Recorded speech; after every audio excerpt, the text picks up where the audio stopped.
بسم الله الرحمن الرحيم. الحمد لله رب العالمين، نحمده ونستعينه ونؤمن به ونتوكل عليه، ونعوذ بالله من شرور أنفسنا ومن سيئات أعمالنا. من يهده الله فلا مضل له ومن يضلل فلا هادي له. نشهد أن لا إله إلا الله وحده لا شريك له، ونشهد أن سيدنا ونبينا ومولانا محمدا صلى الله عليه وسلم عبده ورسوله. اللهم صل وسلم وبارك على رسولك سيدنا ومولانا محمد وعلى آل وأصحاب سيدنا ومولانا محمد وعلى جميع الأنبياء والمرسلين وآلهم وصحبهم والتابعين لهم بإحسان إلى يوم الدين. أما بعد، فأعوذ بالله من الشيطان الرجيم. بسم الله الرحمن الرحيم. إن الذين قالوا ربنا الله ثم استقاموا تتنزل عليهم الملائكة ألا تخافوا ولا تحزنوا وأبشروا بالجنة التي كنتم توعدون. نحن أولياؤكم في الحياة الدنيا وفي الآخرة، ولكم فيها ما تشتهي أنفسكم ولكم فيها ما تدعون. نزلا من غفور رحيم. صدق الله العلي العظيم. صدق وصدق وبلغ رسوله النبي الكريم، ونحن على من الشاهدين الشاكرين، والحمد لله رب العالمين. درست العلم حتى صرت قطبا، ونلت السعد من مولى الموالي. لكل ول له قدم وإني على قدم النبي بدر الكمال. مرادي يا مرادي يا مرادي، مرادي أشرف الخلق مرادي. مرادي يا مرادي يا مرادي، مرادي شيخ محي الدين مرادي.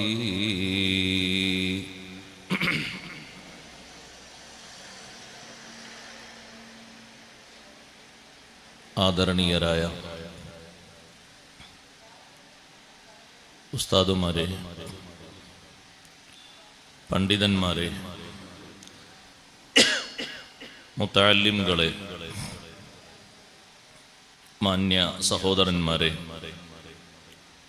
സഹോദരിമാരെ, സുഹൃത്തുക്കളെ,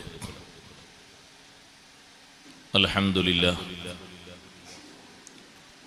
അല്ലാഹുവിൻ്റെ അതിമഹത്തായ അനുഗ്രഹത്താൽ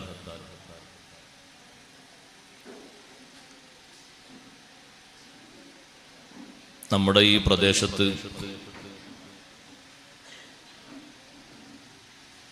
പത്ത് വർഷമായി നടന്നു വരുന്ന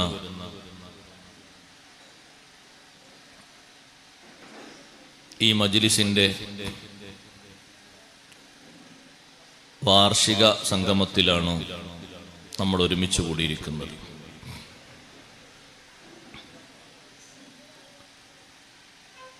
അല്ലാഹു മഹത്വം നൽകിയ മഹാരഥന്മാരെ അനുസ്മരിക്കൽ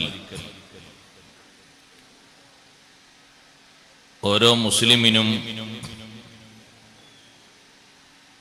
അനിവാര്യമായ ഒരു ഇബാദത്താണ്.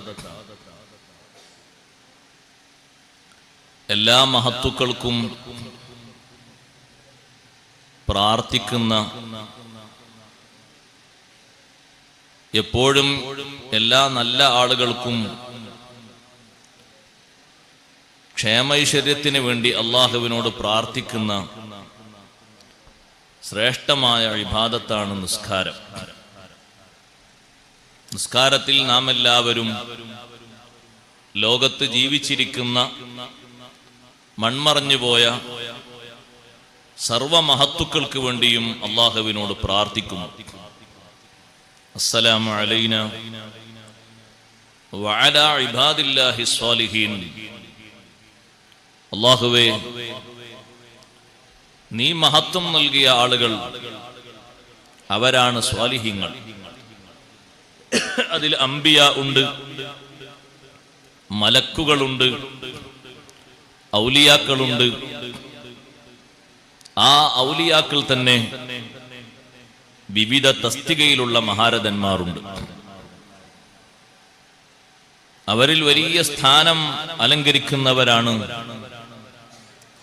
അഖ്താബുകൾ. കുത്തുബ് എന്ന പേരിൽ അറിയപ്പെടുന്ന മഹാന്മാർ. ഔലിയാക്കളിൽ ഏറ്റവും സ്ഥാനവും ബഹുമാനവും ഉള്ളവർ അഷ്റഫുൽ ഖൽഖ് റസൂലുള്ളാഹി സ്വല്ലല്ലാഹു അലൈഹി വസല്ലം തങ്ങളുടെ ശിഷ്യന്മാരായ സ്വഹാബിമാരാണ്. അവരാണ് ലോകത്ത് ഏറ്റവും വലിയ ഔലിയാക്കൾ. അവരിലും ലോകത്തുള്ള മൊത്തത്തിലുള്ള ഔലിയാക്കളിലും ഏറ്റവും വലിയ സ്ഥാനമുള്ള ഒന്നാമത്തെ മഹാൻ സയ്യിദുന അബൂബക്കർ സിദ്ദീഖ് റളിയല്ലാഹു അൻഹു ആണ്. അമ്പിയാക്കൾ കഴിഞ്ഞാൽ മനുഷ്യരിൽ ലോകത്തെ ഏറ്റവും ശ്രേഷ്ഠതയുള്ള മഹാനാണ് അബൂബക്കർ സിദ്ദീഖ് റളിയല്ലാഹു അൻഹു. അവരോടൊപ്പം ജീവിച്ച, അവരുടെ കാലത്തും മറ്റും ജീവിച്ച സ്വഹാബിമാർ, അവർക്ക് വലിയ സ്ഥാനവും ബഹുമാനവും അള്ളാഹു ഖുർആനിലൂടെ പഠിപ്പിച്ചിട്ടുണ്ട്. അവരെ പോലെ ഈമാനിൽ പൂർണ്ണത പ്രാപിച്ച ആളുകൾ അമ്പിയാക്കൾ കഴിഞ്ഞാൽ ലോകത്ത് വേറെയില്ല. അള്ളാഹുവിന്റെ ഇഷ്ടദാസന്മാരായ നബിമാർ കഴിഞ്ഞാൽ വിശ്വാസത്തിലും കർമ്മത്തിലും ഏറ്റവും മുൻപന്തിയിലുള്ളവർ സ്വഹാബിമാരാണ്. അവർക്ക് ശേഷം ആ സ്വഹാബിമാരെ കണ്ട് ജീവിച്ച താബിഉകളും തബഉ താബിഉകളും, അഥവാ ഒന്നാം നൂറ്റാണ്ടിലും ഹിജ്റ വർഷപ്രകാരം രണ്ടാം നൂറ്റാണ്ടിലുമൊക്കെ ജീവിച്ച മഹാന്മാർ, 3 നൂറ്റാണ്ടുകളിൽ ജീവിച്ച ആളുകൾക്ക് പ്രത്യേകം മഹത്വമുണ്ട്. ഹിജ്റ 300-ന്റെ ഉള്ളിൽ ജീവിച്ചവരാണ് ലോകത്ത് അറിയപ്പെട്ട 4 ഇമാമുകളും. ബഹുമാനപ്പെട്ട ഇമാമുൽ ആദം അബൂ ഹനീഫത്തുൽ കൂഫി റളിയല്ലാഹു തആല അൻഹു ആ 4 ആളുകളിൽ ഏറ്റവും മുൻപന്തിയിൽ ജീവിച്ചവരാണ്. സ്വഹാബിമാരെ കണ്ട് ജീവിക്കാൻ ഭാഗ്യം കിട്ടിയ ഇമാമു കൂടിയാണ് ഇമാമുൽ ആദം അബൂ ഹനീഫ റളിയല്ലാഹു അൻഹു. അവർക്ക് ശേഷം ബഹുമാനപ്പെട്ട ഇമാമു മദീന പള്ളിയിൽ ഒരുപാട് കാലം ദർസ് നടത്തിയ മാലിക് ഇബ്നു അനസ് റളിയല്ലാഹു അൻഹു. ആ മാലിക് ഇബ്നു അനസ് റളിയല്ലാഹു അൻഹുവിന്റെ ശിഷ്യൻ കൂടിയായ ബഹുമാനപ്പെട്ട ഇമാമുന ഷാഫിഈ റളിയല്ലാഹു അൻഹു, ഇമാം ഷാഫി റളിയല്ലാഹു അൻഹുവിന്റെ ശിഷ്യൻ കൂടിയായ അഹ്മദ് ഇബ്നു ഹംബൽ റളിയല്ലാഹു അൻഹു. ഈ 4 മഹത്തുക്കളും ഹിജ്റ 300-ൽ ജീവിച്ചവരും കഴിഞ്ഞുപോയവരുമാണ്. ഷാഫി ഇമാം റളിയല്ലാഹു അൻഹു തന്നെ ഹിജ്റ 150-ൽ ജനിച്ചു, ഹിജ്റ 204-ൽ വഫാത്തായി. ഇമാം ഷാഫി റളിയല്ലാഹു അൻഹു ജനിച്ച അതേ വർഷത്തിലാണ് ഇമാമുൽ ആലം അബൂ ഹനീഫ റളിയല്ലാഹു അൻഹു വഫാത്തായത്. അബൂ ഹനീഫ റളിയല്ലാഹു അൻഹുവിനെ ഷാഫി ഇമാം തങ്ങൾ കണ്ടിട്ടില്ല. അവരിൽ നിന്ന് ഇൽമു സ്വീകരിച്ച ഇമാം മാലിക് റളിയല്ലാഹു അൻഹുവിനെ കണ്ടു. ഇമാം അബൂ ഹനീഫ തങ്ങളുടെ ധാരാളം ശിഷ്യന്മാരെയും കണ്ടു. ഞാൻ ആമുഖമായത് പറയുന്നത് മുസ്ലിങ്ങൾക്കൊരു പക്ഷെ അങ്ങനെ ധാരണയില്ലെങ്കിലും നാമമാത്രം മുസ്ലിങ്ങൾക്കൊരു ധാരണയുണ്ട്, എല്ലാവരും ഒരുപോലെയാണ്. അതല്ല, എല്ലാവരും മുസ്ലിങ്ങളാണ്, എല്ലാവർക്കും മുസ്ലിമിന്റെ പേരാണ്, എല്ലാവരും ഒരുപോലെയാണ്. അതൊരിക്കലും അല്ല. അതൊരു മൗഢ്യമായ ചിന്തയാണ്. ലോകത്ത് 300-നിടയിൽ കഴിഞ്ഞുപോയ മഹാന്മാർക്ക് പ്രത്യേകത വേറെയുണ്ട്. അഷ്റഫുൽ ഖൽഖ് സല്ലല്ലാഹു അലൈഹി വസല്ലം പഠിപ്പിച്ചു, ഖൈറുൽ ഖുറൂനി ഖർനി, തലമുറകളിൽ ഏറ്റവും നല്ല തലമുറ, ഏറ്റവും നല്ല നൂറ്റാണ്ട് ഞാൻ ജീവിച്ച നൂറ്റാണ്ടാണ്, 1-ാം നൂറ്റാണ്ട്. സുമ്മല്ലദീന യലൂനഹും, പിന്നെ അവരോട് അടുത്തവർ ജീവിച്ച നൂറ്റാണ്ട് 2-ാം നൂറ്റാണ്ട്. സുമ്മല്ലദീന യലൂനഹും, പിന്നെ അവരോട് അടുത്തവർ ജീവിച്ച നൂറ്റാണ്ട് 3-ാം നൂറ്റാണ്ട്. ഈ 3 നൂറ്റാണ്ടിൽ ജീവിച്ച മഹത്തുക്കൾക്ക്, ആളുകൾക്ക് പ്രത്യേകത വേറെയുണ്ട്.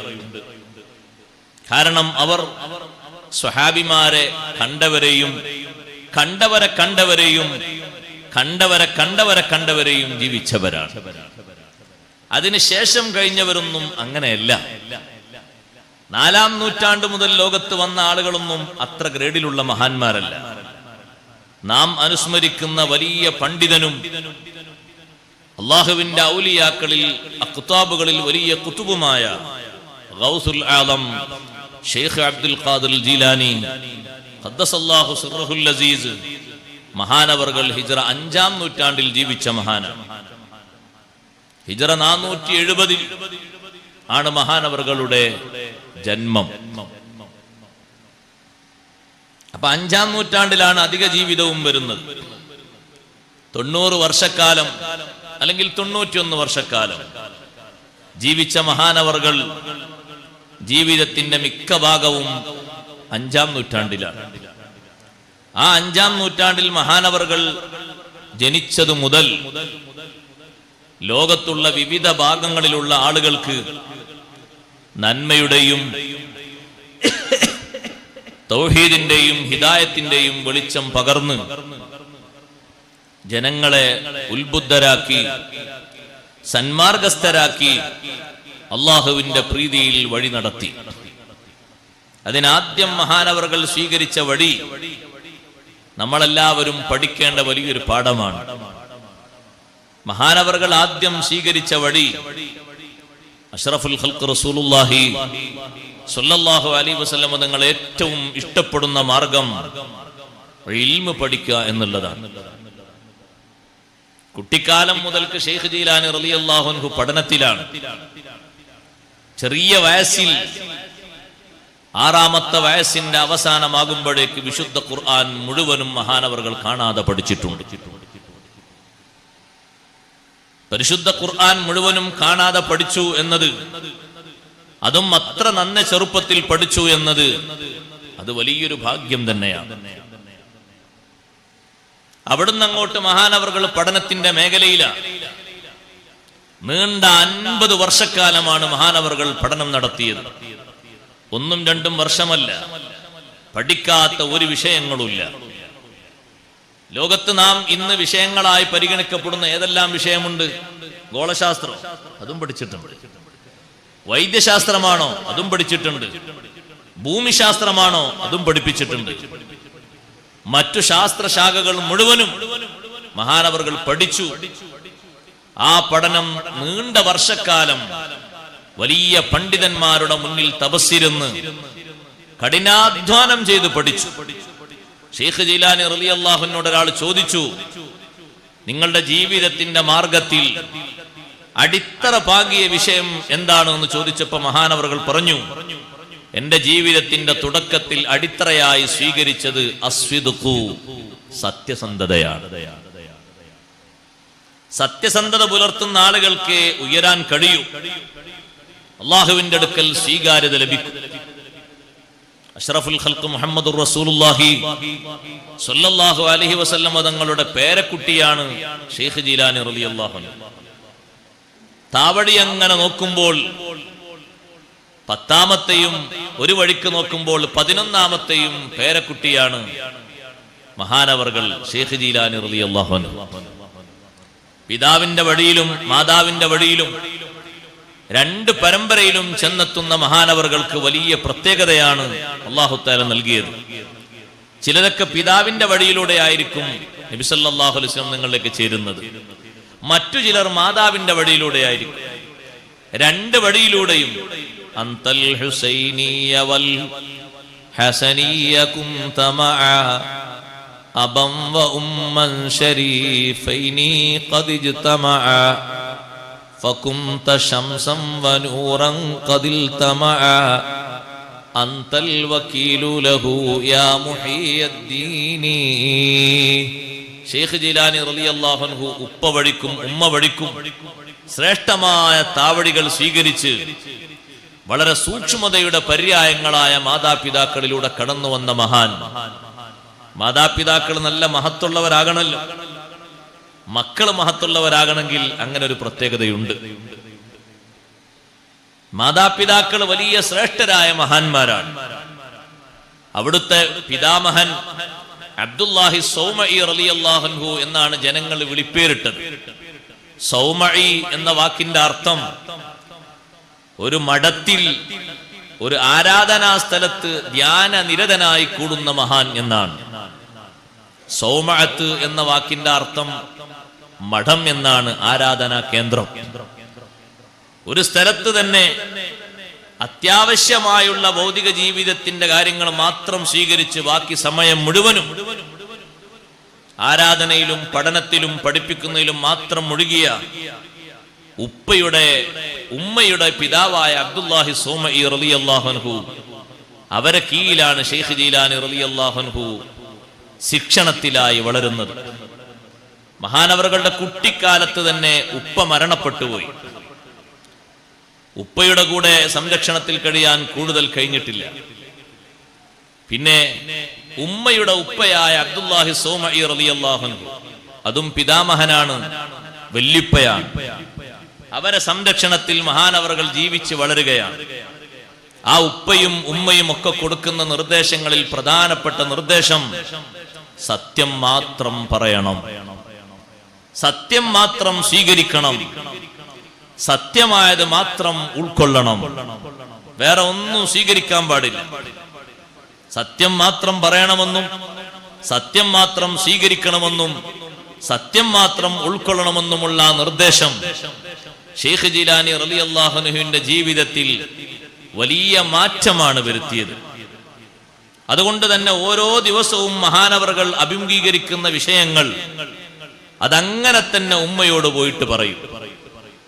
കുട്ടിക്കാലത്ത് മഹാനവറുകൾ തന്റെ കുടുംബത്തിന്റെയും വീട്ടുകാരുടെയൊക്കെ ജീവിത മാർഗത്തിന്റെ സ്വത്താണ് മൃഗങ്ങളെ വളർത്തിയിട്ട് അവയിൽ നിന്ന് കിട്ടുന്ന വരുമാനം കൊണ്ട് ജീവിതം നടത്തുക. കർഷക കുടുംബം അതൊരു ബർക്കത്തുള്ള കുടുംബമാണ്. നല്ല നിലക്കാണെങ്കിൽ നല്ല ബർക്കത്തുണ്ടാവും. ആടുകളെയും ഒട്ടകങ്ങളെയും പശുക്കളെയൊക്കെ വളർത്തി പോറ്റി അതിൽ നിന്ന് വരുമാനം കിട്ടി ജീവിക്കുന്ന ആളുകൾ നല്ല തൊഴിലെടുക്കുന്നവരാണ്. തൊഴിലുകളുടെ കൂട്ടത്തിൽ ഏറ്റവും നല്ല തൊഴില് കൃഷി എന്നാണെന്ന് നബി സല്ലല്ലാഹു അലൈഹി വസല്ലം നിങ്ങൾ പഠിപ്പിച്ചു. അതാണ് ഏറ്റവും നല്ല തൊഴിൽ. അഫ്ളലുൽ അഅമാലി അസ്സറാഅ. തൊഴിലുകളുടെ കൂട്ടത്തിൽ ഏറ്റവും നല്ല തൊഴിൽ കൃഷിയാണ്. ആ കർഷക കുടുംബത്തിൽപ്പെട്ട മഹാനവറുകൾ പശുക്കളുടെ പിന്നാലെ പോകുമ്പോ കുട്ടിക്കാലത്താണ് ഒരു പശു തിരിഞ്ഞു നിന്ന് ചോദിച്ചു, അലിഹാദാ ഖുലിഖ്ത അം ബിഹാദാ ഉമിർത? ഞങ്ങളെ നയിക്കാനും തുളിക്കാനും മേയ്ക്കാനുമാണോ നിങ്ങളെ സൃഷ്ടിക്കപ്പെട്ടത്? ഞങ്ങളെ പിന്നാലെ നടക്കാനാണോ നിങ്ങളോട് കൽപ്പിക്കപ്പെട്ടത്? ഈ ഒരു ചോദ്യം ഒരു പശുവിൽ നിന്ന് അത്ഭുതത്തോടെ മഹാനവറുകൾ കേട്ട ഉടനെ ഉമ്മയോട് പോയിട്ട് പറഞ്ഞു, പശു ഇങ്ങനെ സംസാരിച്ചു. ഉമ്മ ആ വാക്ക് വിശ്വസിച്ചു. കുറച്ചുകൂടി കഴിഞ്ഞപ്പോൾ മഹാനവറുകളുടെ ജീവിതത്തിൽ മറ്റൊരു അത്ഭുതമുണ്ടായി. വീടിന്റെ മുകളിൽ, ഇറാനിലാണ് മഹാനവറുകൾ വീടിന്റെ മുകളിൽ കയറിയപ്പോ അറഫ മൈതാനത്ത് ജനങ്ങൾ കൂട്ടം കൂട്ടമായി ഒരുമിച്ചുകൂടിയ ഒരു ദൃശ്യം ഇറാനിൽ നിന്നാണ് നോക്കിക്കാണുന്നത്. ഇറാനിലെ ചെറിയൊരു പ്രദേശമായ കൈലാൻ എന്ന് പറയുന്നൊരു പ്രദേശം, ജീലാൻ എന്നും പറയാം ആ പ്രദേശത്തെ പറ്റി. രണ്ട് പേരുകളുമുണ്ട്. ജീലാൻ എന്നും പറയും, കൈലാൻ എന്നും പറയും. നജഫ് എന്ന് പറയുന്ന ഒരു ജില്ലയിലെ ഒരു ഉൾപ്രദേശമാണ് ജീലാൻ, കൈലാൻ എന്നൊക്കെ പറയുന്ന പ്രദേശം. ആ പ്രദേശമാണ് ഇപ്പോൾ ലോകത്തറിയപ്പെട്ടത് ജീലാനി, അബ്ദുൽ ഖാദിർ ജീലാനി ഖദ്ദസല്ലാഹു സിർറഹുൽ അസീസ്. ഇറാനിലെ ഈ കൊച്ചു പ്രദേശത്തിൽ വീടിന്റെ മുകളിൽ കയറിയിട്ട് എത്രയോ ദൂരമുണ്ട് മക്കത്തുൽ മുക്കറമയിലെ അറഫ മൈതാനത്തേക്ക്. മദീനയിൽ നിന്ന് മക്കയിലേക്ക് തന്നെ 400 കിലോമീറ്ററിലധികമുണ്ട്. അതിലും എത്രയോ അപ്പുറത്താണ് ഇറാൻ എന്ന് പറയുന്ന രാഷ്ട്രമുള്ളത്. അതിലെ ഒരു കൊച്ചു പ്രദേശമാണ് കൈലാൻ എന്ന പ്രദേശത്ത്. ആ കുഗ്രാമത്തിലെ വീടിന്റെ മുകളിൽ കയറി അറഫ മൈതാനത്ത് ജനങ്ങൾ ഇങ്ങനെ തിങ്ങി നിറഞ്ഞു നിൽക്കുന്നത് കണ്ടപ്പോൾ ഷെയ്ഖ് ജീലാനി റളിയല്ലാഹു അൻഹു ഉമ്മയോട് പറഞ്ഞു, എനിക്ക് ഈ നാട് വിട്ടു പോകണം, എനിക്ക് ഇൽമു സ്വീകരിക്കണം, നാട് വിട്ടു പോകണം. ആ സമയത്ത് മഹാനവറുകൾക്ക് 18 വയസ്സിനോടടുക്കുകയാണ്. അത്രയും കാലം നാട്ടിലുള്ള ഉസ്താദുമാരിൽ നിന്ന് ഇൽമു പഠിച്ചു, ഹദീസ് പഠിച്ചു, ധാരാളം വിഷയങ്ങൾ പഠിച്ചു. 18ാമത്തെ വയസ്സിൽ നാട് വിട്ട് മറ്റൊരു നാട്ടിലേക്ക് പോകണമെന്ന് പറഞ്ഞപ്പോൾ ഉമ്മ പറഞ്ഞു, മോനെ എങ്കിൽ അങ്ങനെയാവാം, നാട് വിട്ടു പോകാം. അതിനുള്ള സൗകര്യങ്ങളും സംവിധാനങ്ങളൊക്കെ ഒരുക്കിക്കൊടുത്തു. യാത്രയക്കുന്ന സമയത്ത് മകനെ അണച്ചുകൂട്ടി പിടിച്ചുകൊണ്ട് ഉമ്മ പറഞ്ഞു, നിങ്ങൾ യാത്ര പോവുകയാണ് ബഗ്ദാദിലേക്ക്. ഒരുപാട് പണ്ഡിതന്മാർ ഇൽമ് വിതരണം ചെയ്യുന്ന പ്രദേശമാണ് ബഗ്ദാദ്. അത് ഇറാഖിലാണ്. പോകുന്നത് ഇറാനിൽ നിന്നാണ്. ഒരു രാഷ്ട്രത്തിൽ നിന്ന് മറ്റൊരു രാഷ്ട്രത്തിലേക്ക് ഇൽമു പഠിക്കാൻ വേണ്ടി. ചെറിയ പ്രായത്തിൽ ഷെയ്ഖ് ജീലാനി റളിയല്ലാഹു അൻഹു പോകുമ്പോ ഉമ്മ മുഖത്തേക്ക് നോക്കിയിട്ട് പറഞ്ഞു, ഹാദാ വജ്ഹുൻ ലാ ഉറാഹു, ഹാദാ വജ്ഹുൻ ലാ ഉറാഹു ഇലാ യൗമിൽ ഖിയാമ. ഖിയാമത്ത് നാൾ വരെ ഇനി ഞാൻ കാണാത്തൊരു മുഖമാണിത്. എന്റെ മോൻ ഇൽമു പഠിക്കാൻ വേണ്ടി പോവുകയാണ്. വിജ്ഞാനത്തിന് വേണ്ടി തപസ്സിരിക്കുന്ന എന്റെ മകൻ ആ വിഷയത്തിൽ അങ്ങ് മുഴുകിക്കഴിഞ്ഞാൽ പിന്നെ തിരിച്ച് നാട്ടിലേക്ക് വരുമ്പോൾ ഞാൻ ഇവിടെ കാണാനുണ്ടാവുകയില്ല. അത്രയും ദീർഘകാലം എന്റെ മകൻ പഠിക്കുമെന്നാണ് ഉമ്മ പറയുന്നത്. പോകുന്ന മകനോട് പറയുന്നു, മോനെ, ഉപ്പ ബാക്കി വെച്ച 80 ദീനാറുണ്ട് ഇവിടെ. ഉപ്പയുടെ അനന്തര സ്വത്താണ്. 80 ദീനാർ നിന്റെ കയ്യിൽ ഞാൻ ഏൽപ്പിക്കുകയാണ്. ബഹുമാനപ്പെട്ട ശൈഖ് അവർകൾ പറഞ്ഞു, വേണ്ട, 80 ദീനാർ മൊത്തം എനിക്ക് തരരുത്. എന്റെ ഒരു സഹോദരൻ കൂടിയുണ്ടല്ലോ, അതുകൊണ്ട് പകുതി മാത്രമേ ഉമ്മ എനിക്ക് തരാവൂ. 40 എനിക്ക് തരാവൂ. 40 അവിടെ ബാക്കി വെക്കണം, അത് സഹോദരനുള്ളതാണ്. മൊത്തം എനിക്ക് തരേണ്ടതില്ല. ആ 40 ദീനാറ് അന്നത്തെ കാലത്ത് കവർച്ചാ സംഘങ്ങൾ കൂടിയ കാലമാണ്. വളരെ ഭദ്രമായി മഹാനവറുകളുടെ കുപ്പായത്തിന്റെ ഉള്ളിൽ, സാധാരണ നമുക്കൊക്കെ ഇപ്പോൾ പുതിയ കുപ്പായങ്ങൾക്ക് ഉൾപോക്കറ്റ് ഉണ്ടാകാറുണ്ട്. അന്നത്തെ സംവിധാനമൊന്നും അങ്ങനെയില്ല.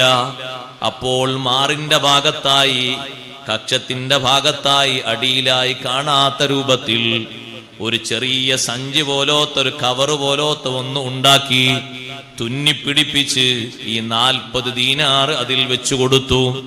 ഒറ്റ നോട്ടത്തിൽ നോക്കിയാൽ പുറമെ ഒന്നും കാണാനില്ല. പുറത്തുള്ള കീശകളിലോ മറ്റോ കയ്യിലോ ഒന്നും കാണാനില്ല. ഒരു സാധാരണ വസ്ത്രം ധരിച്ച രൂപത്തിലാണ്. ഷെയ്ഖ് ജീലാനി റളിയല്ലാഹു അൻഹു വീട്ടിൽ നിന്ന് പോകുന്ന സമയത്ത് ഒരുപാട് നിർദ്ദേശങ്ങൾ ഉമ്മ കൊടുക്കുകയാണ്. പഠിക്കേണ്ട മേഖലയിൽ പ്രയാസങ്ങൾ ധാരാളം അനുഭവിക്കും. പക്ഷേ പതറിപ്പോകാൻ പാടില്ല. അടിയുറച്ചു നിന്ന് നന്നായി പഠിക്കണം. പരീക്ഷണങ്ങൾ ഒന്നിനു പിറകെ ഒന്നായി വരും. പഠനരംഗത്തുനിന്ന് പിറകോട്ട് പോകാൻ പാടില്ല. പഠിക്കാൻ പോകുമ്പോ അലസത വരും. ആ അലസതയെ വകഞ്ഞു മാറ്റണം. പിന്തിരിപ്പൻ ശക്തികളായിട്ട് പലരും വരും. പിശാച് മുന്നിൽ വന്ന് ഒരുപക്ഷെ പിന്തിരിപ്പൻ ശക്തി നടത്തും.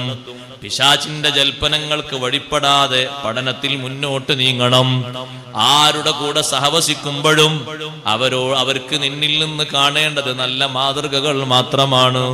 കൂട്ടത്തിൽ പറഞ്ഞു, ഇയ്യാകാൻ തക്ദിബ ഫഇന്നൽ മുഅ്മിന ലാ യക്ദിബൂ. മോനെ, ഒരിക്കലും കള്ളം പറയരുത്, കളവ് പറയരുത്. ഫഇന്നൽ മുഅ്മിന ലാ യക്ദിബൂ. വിശ്വാസി കളവ് പറയുകയില്ല. യഥാർത്ഥ മുഅ്മിൻ ഒരു ചെറിയ കളവ് പോലും പറയാതെ അവന്റെ നാവിനെ സൂക്ഷിക്കുന്നവനാണ്. കളവ് പറയുക എന്നത് ഖുർആൻ അടയാളമായി പറഞ്ഞത് മുനാഫിഖുകളുടെ അടയാളമാണ്. ഇന്നൽ മുനാഫിഖീന ലകാദിബൂൻ.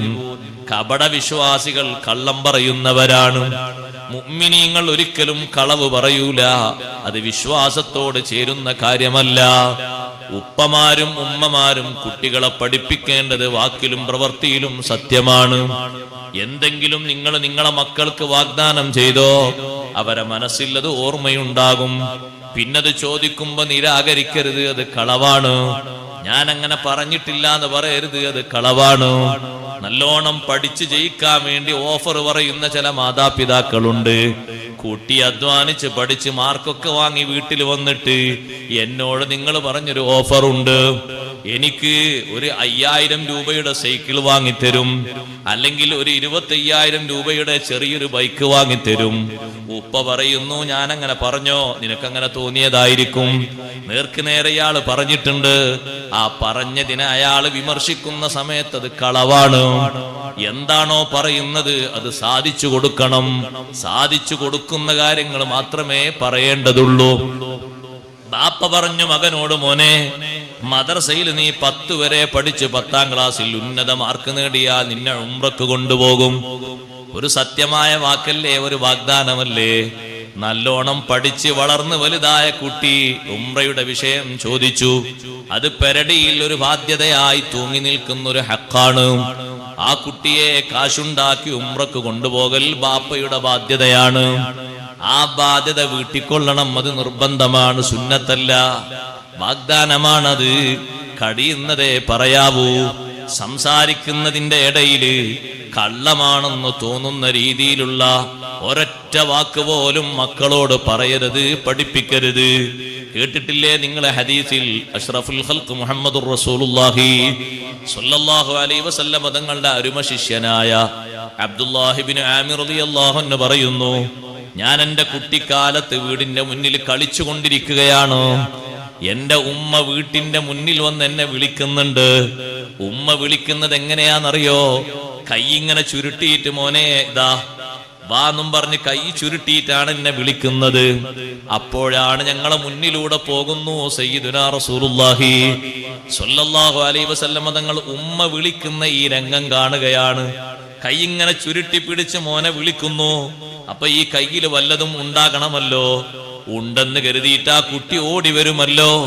ഉമ്മയോട് തങ്ങൾ ചോദിച്ചു, അല്ലാഹുവിന്റെ റസൂല് ചോദിച്ചു, അല്ല ഉമ്മ, വല്ലതും കൊടുക്കണമെന്ന ലക്ഷ്യത്തോടെയാണോ നിങ്ങൾ കൈ ഇങ്ങനെ ചുരുട്ടി പിടിച്ചത്? അബ്ദുല്ലാഹി ഇബ്നു ആമിർ റളിയല്ലാഹു അൻഹുവിന്റെ ഉമ്മ കൈ ഇങ്ങനെ നിവർത്തി കൊടുത്തു. അതിലൊരു കാരക്കയുണ്ടായിരുന്നു. ഉമ്മ ചോദിക്കുന്നു, അല്ലാഹുവിന്റെ റസൂലേ, എന്തിനാണ് ഇങ്ങനെ ചോദിച്ചത്? ആ കുട്ടി അടുത്തേക്ക് ഓടി വരണം, എന്നിട്ട് നിങ്ങളെ ഉദ്ദേശം നടക്കണം. ഒന്നും കൊടുക്കാൻ നിങ്ങളെ ഉദ്ദേശമില്ല, കൈ വെറുതെ ചുരുട്ടിയതാണെങ്കിൽ അതൊരു കളവാണ്. കൈ വെറുതെ എങ്ങനെ ചുരുട്ടി പിടിച്ചതാണ്, ഉള്ളിലുള്ളത് കാണൂലല്ലോ. കുട്ടി താല്പര്യത്തോടെ ഓടി വരുമ്പോ കൈയങ്ങ് നിവർത്തി, ഉള്ളിലൊന്നുമില്ല. എന്നാൽ നിങ്ങൾ ആ കുട്ടിക്കൊരു കളവാണ് പഠിപ്പിച്ചത്. ഇത്ര പോലും കളവ് ഒരു രക്ഷിതാവും ഒരു മാതാവും ഒരു കുട്ടിക്കും പകർന്നു കൊടുത്തുകൂടാ. സത്യം മാത്രമേ കൽപ്പിക്കാവൂ, സത്യം മാത്രമേ ശീലിപ്പിക്കാവൂ, സത്യം മാത്രമേ പഠിപ്പിച്ച് പരിശീലിപ്പിക്കാവൂ. കളവൊന്നും പറയരുത്. പല വിഷയങ്ങളിലും കുട്ടികളെ കിട്ടാതെ ബുദ്ധിമുട്ടുന്ന മാതാക്കൾ പലതും തരാമെന്ന് പറയും. കാര്യം സാധിച്ചാലോ പിന്നീട് ആ വാക്കങ്ങ് തള്ളിക്കളയും. ഉമ്മമാരെ അത് കളവാണ്. ഉച്ച മുതൽ ഉമ്മ ഒരു കുട്ടിയെ കുളിക്കാൻ വിളിക്കുന്നു. കുട്ടിക്കളിയുടെ ത്രില്ലിലാണ്, എത്ര വിളിച്ചിട്ടും വരുന്നില്ല. 4-5 മണിക്കൂർ പലപ്പോഴും വിളിച്ചു നോക്കി. പക്ഷേ ഉമ്മ പറഞ്ഞു, മോനെ നീ കുളിക്കാൻ വന്നാൽ, മോളെ നീ കുളിക്കാൻ വന്നാൽ നിനക്ക് നല്ല ഒരു ചോക്ലേറ്റ് തരും, 1-ാം നമ്പർ ചോക്ലേറ്റ് ആഗ്രഹിച്ചു കുട്ടി ഓടി വന്നു. പെട്ടെന്ന് കുളിക്കാനൊക്കെ റെഡിയായി, കുളിയും കഴിഞ്ഞു. കുട്ടിയുടെ മനസ്സിലാകെ ഒന്നേ ഉള്ളൂ, കുളിയൊന്നുമല്ല, ചോക്ലേറ്റ്. കുളിപ്പിച്ച് കഴിഞ്ഞ ഉടനെ തന്നെ തോർത്തിക്കഴിഞ്ഞ് വീട്ടിന്റെ ഉള്ളിലേക്ക് എത്തിയ ഉടനെ ഡ്രസ്സ് മാറ്റുമ്പോഴേക്ക് കുട്ടി ചോദിച്ചു, ചോക്ലേറ്റ് ഇവിടെ? അത് നമുക്ക് നാളെ വാങ്ങാം. എന്നാ പിന്നെ നാളെ പറഞ്ഞാ പോരെ, ഇന്ന് പറയണോ? ഇന്നത് പറഞ്ഞിട്ട് കൊടുക്കാനില്ലേ? അതൊരു കളവാണ്. ആ വാഗ്ദാനം തള്ളിപ്പോയി. കളവാണത്. കള്ളം പഠിപ്പിക്കാൻ പാടില്ല, കളവ് ശീലിപ്പിക്കാൻ പാടില്ല. മക്കൾ നന്നായി കിട്ടൂല. നിങ്ങൾ എത്ര നേർച്ചയാക്കിയിട്ടും കാര്യമില്ല. നമ്മളെ സ്വഭാവങ്ങളിൽ നിന്ന് അവർ സത്യമേ പഠിക്കാവൂ, സത്യം മാത്രമേ അവർ പുൽകാവൂ. ഒരിക്കലും കള്ളമായൊരു വാക്കും പ്രവൃത്തിയും ഒരു രക്ഷിതാവും ഒരു കുട്ടിക്കും പകർന്നു കൊടുക്കരുത്. അത് ശൈഖ് ജീലാനി റളിയല്ലാഹുവിൽ നിന്ന് നമുക്ക് പഠിക്കാനുള്ള പ്രധാനപ്പെട്ട ഒരു പാഠമാണ്. ഉമ്മ പറഞ്ഞു കൊടുക്കുന്ന ഉപദേശം പഠിക്കാൻ വേണ്ടി വിടുമ്പോ ഇയ്യാക അൻ തക്ദിബ്, ഒരിക്കലും കളവ് പറയരുത്, സൂക്ഷിക്കണം. ഫൈനൽ മുഅ്മിന ലാ യക്ദിബു, വിശ്വാസി ഒരിക്കലും കള്ളം പറയുകയില്ല. ഒരു ചെറിയ യാത്രാ സംഘത്തിന്റെ കൂടെയാണ് മഹാനവറുകൾ പറഞ്ഞേക്കുന്നത്. ആ കൂട്ടത്തിൽ ചെറുപ്പക്കാരനായിട്ട് ശൈഖ് ജീലാനി തങ്ങൾ മാത്രമാണ്.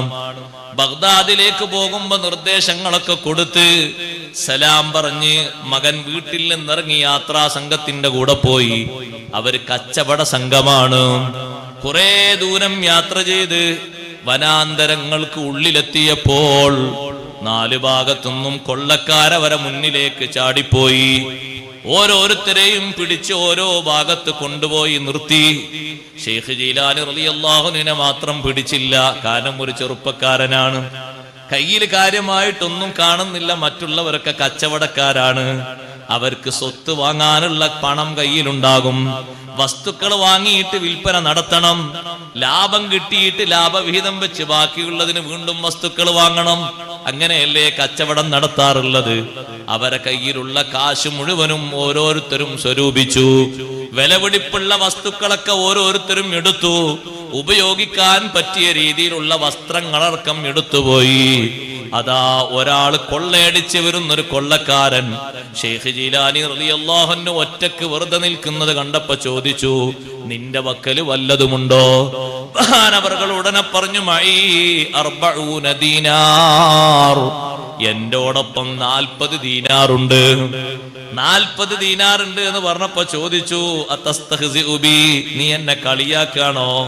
കാരണം സഹോദരങ്ങളെ, കളവ് പറയൽ ഹലാലായ ഒരു സന്ദർഭമാണത്. സ്വന്തം ശരീരത്തിനും സ്വന്തം സമ്പത്തിനും ഭീഷണി നേരിടുന്ന ഒരു സമയമാണ്. ഉണ്ടോന്ന് ചോദിച്ചാൽ രക്ഷപ്പെടാൻ വേണ്ടി ഇല്ല എന്ന് പറയാം. കടം ചോദിക്കുമ്പോ അങ്ങനെ പറയരുത് കേട്ടോ,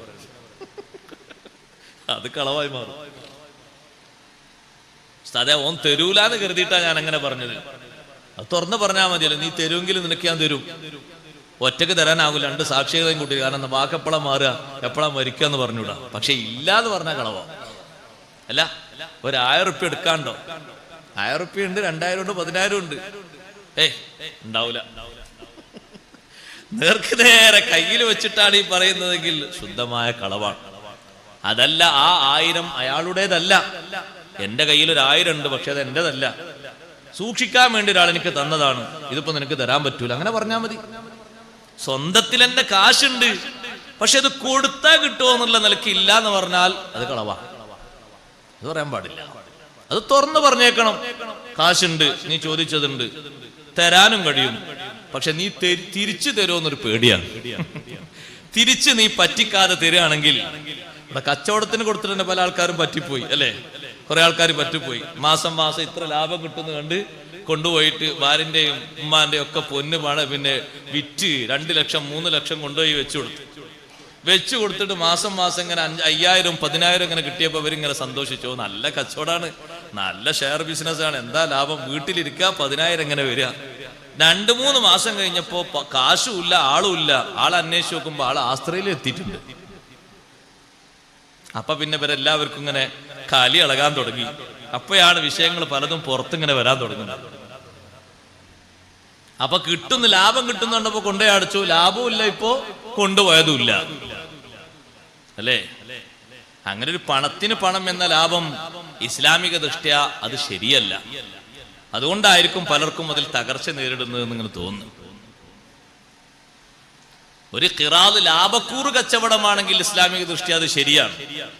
പക്ഷെ ലാഭക്കൂറ് കച്ചവടമാണെങ്കിൽ തന്നെ മാസം 2000 തരാന്ന് പറയാൻ കഴിയില്ല. കിട്ടിയതിന്റെ ലാഭത്തിൽ നിന്ന് ഒന്നുകിൽ നിനക്ക് 1% തരും, അല്ലെങ്കിൽ 2% തരും. ലാഭം എത്ര കിട്ടുമെന്ന് പറയാൻ പറ്റൂലല്ലോ. അല്ലെങ്കിൽ നിനക്ക് അതിന്റെ 3% തരും, അത്രേ പറയാൻ കഴിയുള്ളൂ. കറക്റ്റ് എങ്ങനെ ലാഭം 2000 എന്ന് പറയാൻ കഴിയാ? കച്ചവടം ചെയ്യുന്ന ആളാണെങ്കിൽ കറക്റ്റ് 2000 ലാഭം എന്ന് പറയാൻ കഴിയില്ല. ചെറിയ കച്ചവടക്കാരന് പോലും കഴിയില്ല. അപ്പോ മനസ്സിലായി, അത് ഇവിടുന്ന് കാശ് വാങ്ങി അവിടെ കൊടുക്കുകയാണ്, അവിടുന്ന് വാങ്ങി മറ്റോടത്ത് കൊടുക്കുക, മറ്റോടത്ത് വാങ്ങി അവിടെ കൊടുക്കുക. എവിടെയും കിട്ടാതാകുമ്പോ എന്ത് ചെയ്യാ? ഒരു വിസ എങ്ങനെയെങ്കിലും ഒപ്പിക്കുക. ഒപ്പിച്ചിട്ട് സ്ഥലം വിടുക. സ്ഥലം വിട്ടില്ലെങ്കിൽ ആൾക്കാർ പഞ്ഞിക്കിടും, അടിച്ച് ശരിയാക്കും, പിന്നെ ആള് മയ്യത്താവും. അപ്പൊ ജീവിക്കണം എന്നുള്ള താല്പര്യം കൊണ്ട് ആള് പുറത്തു പോകും. അതിന് കാശ് കൊടുക്കാൻ പലരെടുത്തും കാശുണ്ടാവും. സുഹൃത്ത്, ഒപ്പം പഠിച്ച സുഹൃത്ത് അല്ലെങ്കിൽ സ്വന്തം ജേട്ടൻ അനുജൻ ചോദിക്കാണ്, ഒരു 5000 റുപ്യ അർജന്റ് ഉണ്ടായിരുന്നു, ഉണ്ടാകോ? അതിപ്പോ വലിയ ബുദ്ധിമുട്ടാണ്. ഇല്ല, ഉണ്ടായിട്ടാണ് ഇല്ല എന്ന് പറഞ്ഞെങ്കിൽ അത് കളവന്നെ, അങ്ങനെ പറയാൻ പാടില്ല. 5000 ഉണ്ട്, നീ എന്ന് തരും? ചോദിക്കാലോ, എന്ന് തരും? എന്താ ചോദിക്കുന്നത്?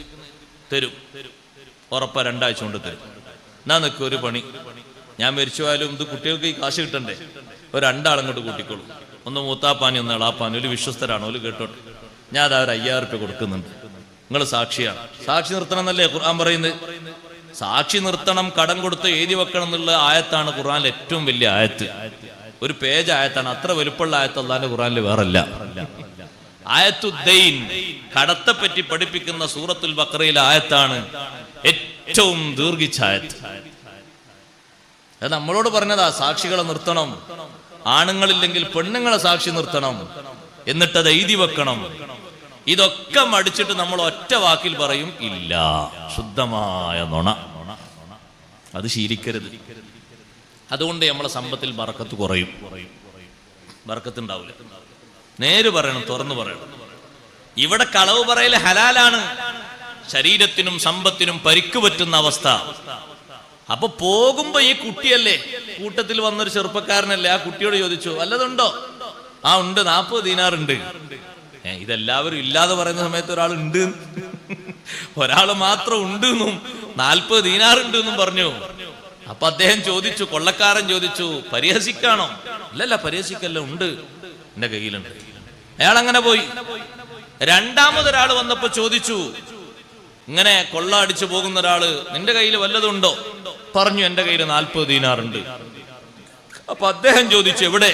ദാ എന്റെ ഈ മാറിന്റെ ഈ ഭാഗത്തായി കക്ഷത്തിന്റെ അടിയിലായി ഉള്ളിൽ തുന്നിപ്പിടിപ്പിച്ച് വെച്ചിട്ടുണ്ട് എന്ന് പറഞ്ഞു.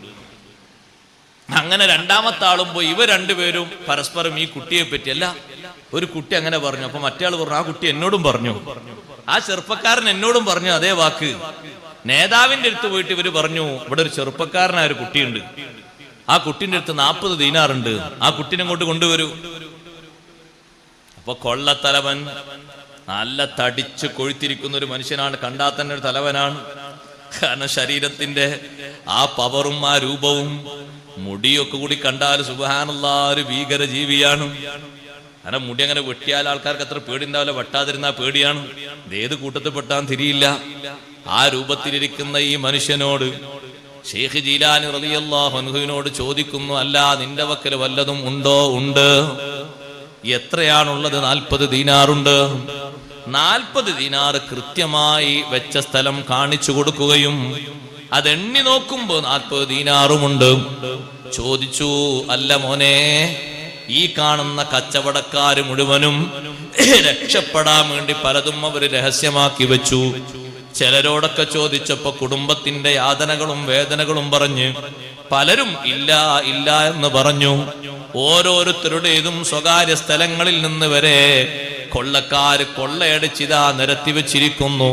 പക്ഷേ നിങ്ങൾ മാത്രം ഇത്ര കറക്റ്റായി ഉള്ളത് പറഞ്ഞല്ലോ, എന്താണ് ഇതിന്റെ താല്പര്യം?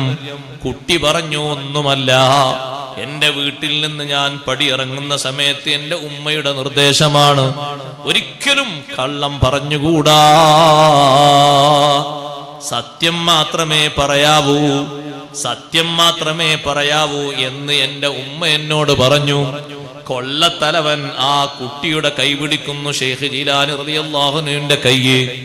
18 വയസ്സ് പ്രായമുള്ള ആ ചെറിയ ചെറുപ്പക്കാരനായ ആ സയ്യിദിന്റെ ആ തങ്ങളുട്ടിയുടെ കൈ പിടിച്ച് കൊള്ളക്കാരൻ പറയുന്നു, ഒരു ഉമ്മാന്റെ വാക്ക് കേട്ട്, നിന്റെ ഉമ്മയുടെ വാക്ക് കേട്ട്, അതും ഇന്നത്തെ ഒരു ദിവസത്തെ നിർദ്ദേശം കേട്ട് ഇത്രമാത്രം കൃത്യമായി സത്യം പറഞ്ഞെങ്കിൽ എത്ര നാളായി ഞങ്ങൾ ഇവിടെ പലരെയും ചതി നടത്തുന്നത്, പലരെയും കൊള്ളയടിക്കുന്നത്, സ്രഷ്ടാവായ റബ്ബിനോട് ഞങ്ങൾ നന്ദികേട് ചെയ്യുന്നത് കാലമത്രയായി. അതുകൊണ്ട് കൊള്ളത്തലവൻ പറഞ്ഞു, ഇനി ഞാൻ മറ്റുള്ളവരെ ബുദ്ധിമുട്ടിക്കാനില്ല, ആരെയും ശല്യപ്പെടുത്താനില്ല. ആ കച്ചവട സംഘത്തിൽ നിന്ന് പിടിച്ച സ്വത്ത് മുഴുവനും അവർക്ക് ഓരോരുത്തർക്കും തിരിച്ചു കൊടുക്കാൻ പറഞ്ഞു. അദ്ദേഹം തോപ ചെയ്ത് മടങ്ങിയപ്പോ പിന്നാലെയുള്ള കവർച്ചക്കാര് മുഴുവനും തോപ ചെയ്തു. എല്ലാവരും ഷെയ്ഖ് ജീലാനി റളിയല്ലാഹു അൻഹുവിന്റെ കൂടെ ബഗ്ദാദിലേക്ക് പോകുന്നു, ഇൽമു പഠിച്ച് വളർന്ന് നന്നാകാൻ. ഇന്ന സിദ്ഖ യഹ്ദി ഇലൽ ബിർരി വ ഇന്നൽ ബിർറ യഹ്ദി ഇലൽ ജന്ന. സത്യം നന്മയിലേക്ക് നയിക്കും, നന്മ സ്വർഗത്തിലേക്കും നയിക്കും. അതുകൊണ്ട് തന്നെ സത്യം മാത്രമേ പറയാവൂ. ഖദ് ഖുംത ബിസ്സിദ്ഖി വൽ ഇഖ്ലാസി വസ്സുഹ്ദി വൽഇജ്തിഹാദി വഫി യൽ അഹ്ദി വൽ വഈദി ഫകുല്ലു അഹ്ലി തുഖാ വസ്സുഹ്ദി വൽ ജുഹ്ദി യദ്ഉക യാ ഗൗസുൽ ലംഹിയദ്ദീനി.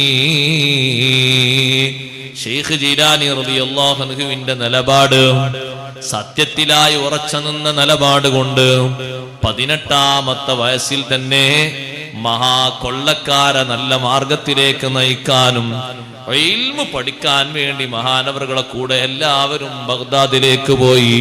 സഹോദരങ്ങളെ, ഇൽമിന്റെ പഠനം തുടങ്ങി ഒരുപാട് കാലം അങ്ങനെ പഠിച്ചുകൊണ്ടിരിക്കുന്നതിനിടയിൽ ഉമ്മ തന്ന 40 ദീനാറ് തീർന്നു. പിന്നെ എവിടുന്നെങ്കിലും ഭക്ഷണം കിട്ടിയിട്ട് മഹാനവറുകൾ ആ ഭക്ഷണം കഴിച്ചിട്ടങ്ങനെ പഠിക്കും. അതും ദിനേന 2-3 നേരമില്ല, ഒരൊറ്റ പ്രാവശ്യത്തെ ഭക്ഷണമാണ്. ഒരു ദിവസം ഒരു പ്രാവശ്യത്തെ ഭക്ഷണം കിട്ടും. ചിലപ്പോ 2 ദിവസം 3 ദിവസം കഴിയുമ്പോ ഒരു ഭക്ഷണമായിരിക്കും. വെള്ളം കുടിക്കും. ഇൽമങ്ങനെ പഠിച്ച് മുന്നോട്ട് നീങ്ങുകയാണ്. പ്രാരാബ്ദങ്ങൾ ഏറി വന്നു, പട്ടിണി കൂടി വന്നു. ആ കാലഘട്ടത്തിൽ വല്ലാതെ വിശപ്പുണ്ട്, വല്ലാതെ പട്ടിണിയുണ്ട്. നടന്ന് കുറെ അങ്ങെത്തിയപ്പോ ഒരു ചെറിയ പള്ളി കണ്ടു. ആ പള്ളിയുടെ ഉള്ളിൽ കയറി അല്പം വിശ്രമിക്കാമെന്ന് കരുതി പള്ളിയുടെ ഉള്ളിലേക്ക് കയറിയപ്പോ അവിടെ ഏതാ ഒരാള് ഒരു ചെറിയ പാത്രത്തില് നല്ല ഭക്ഷണം കഴിക്കുന്നു. റൊട്ടിയുണ്ട്, ആ റൊട്ടിയിലേക്ക് കൂട്ടാനുമുണ്ട്. നല്ല ഭക്ഷണം കഴിക്കുന്നു. ഷെയ്ഖ് ജീലാനി റളിയല്ലാഹു അൻഹുവിനെ കണ്ടപ്പോ അദ്ദേഹം അടുത്തേക്ക് വിളിച്ചു, വരൂ ഭക്ഷണം കഴിക്കാം.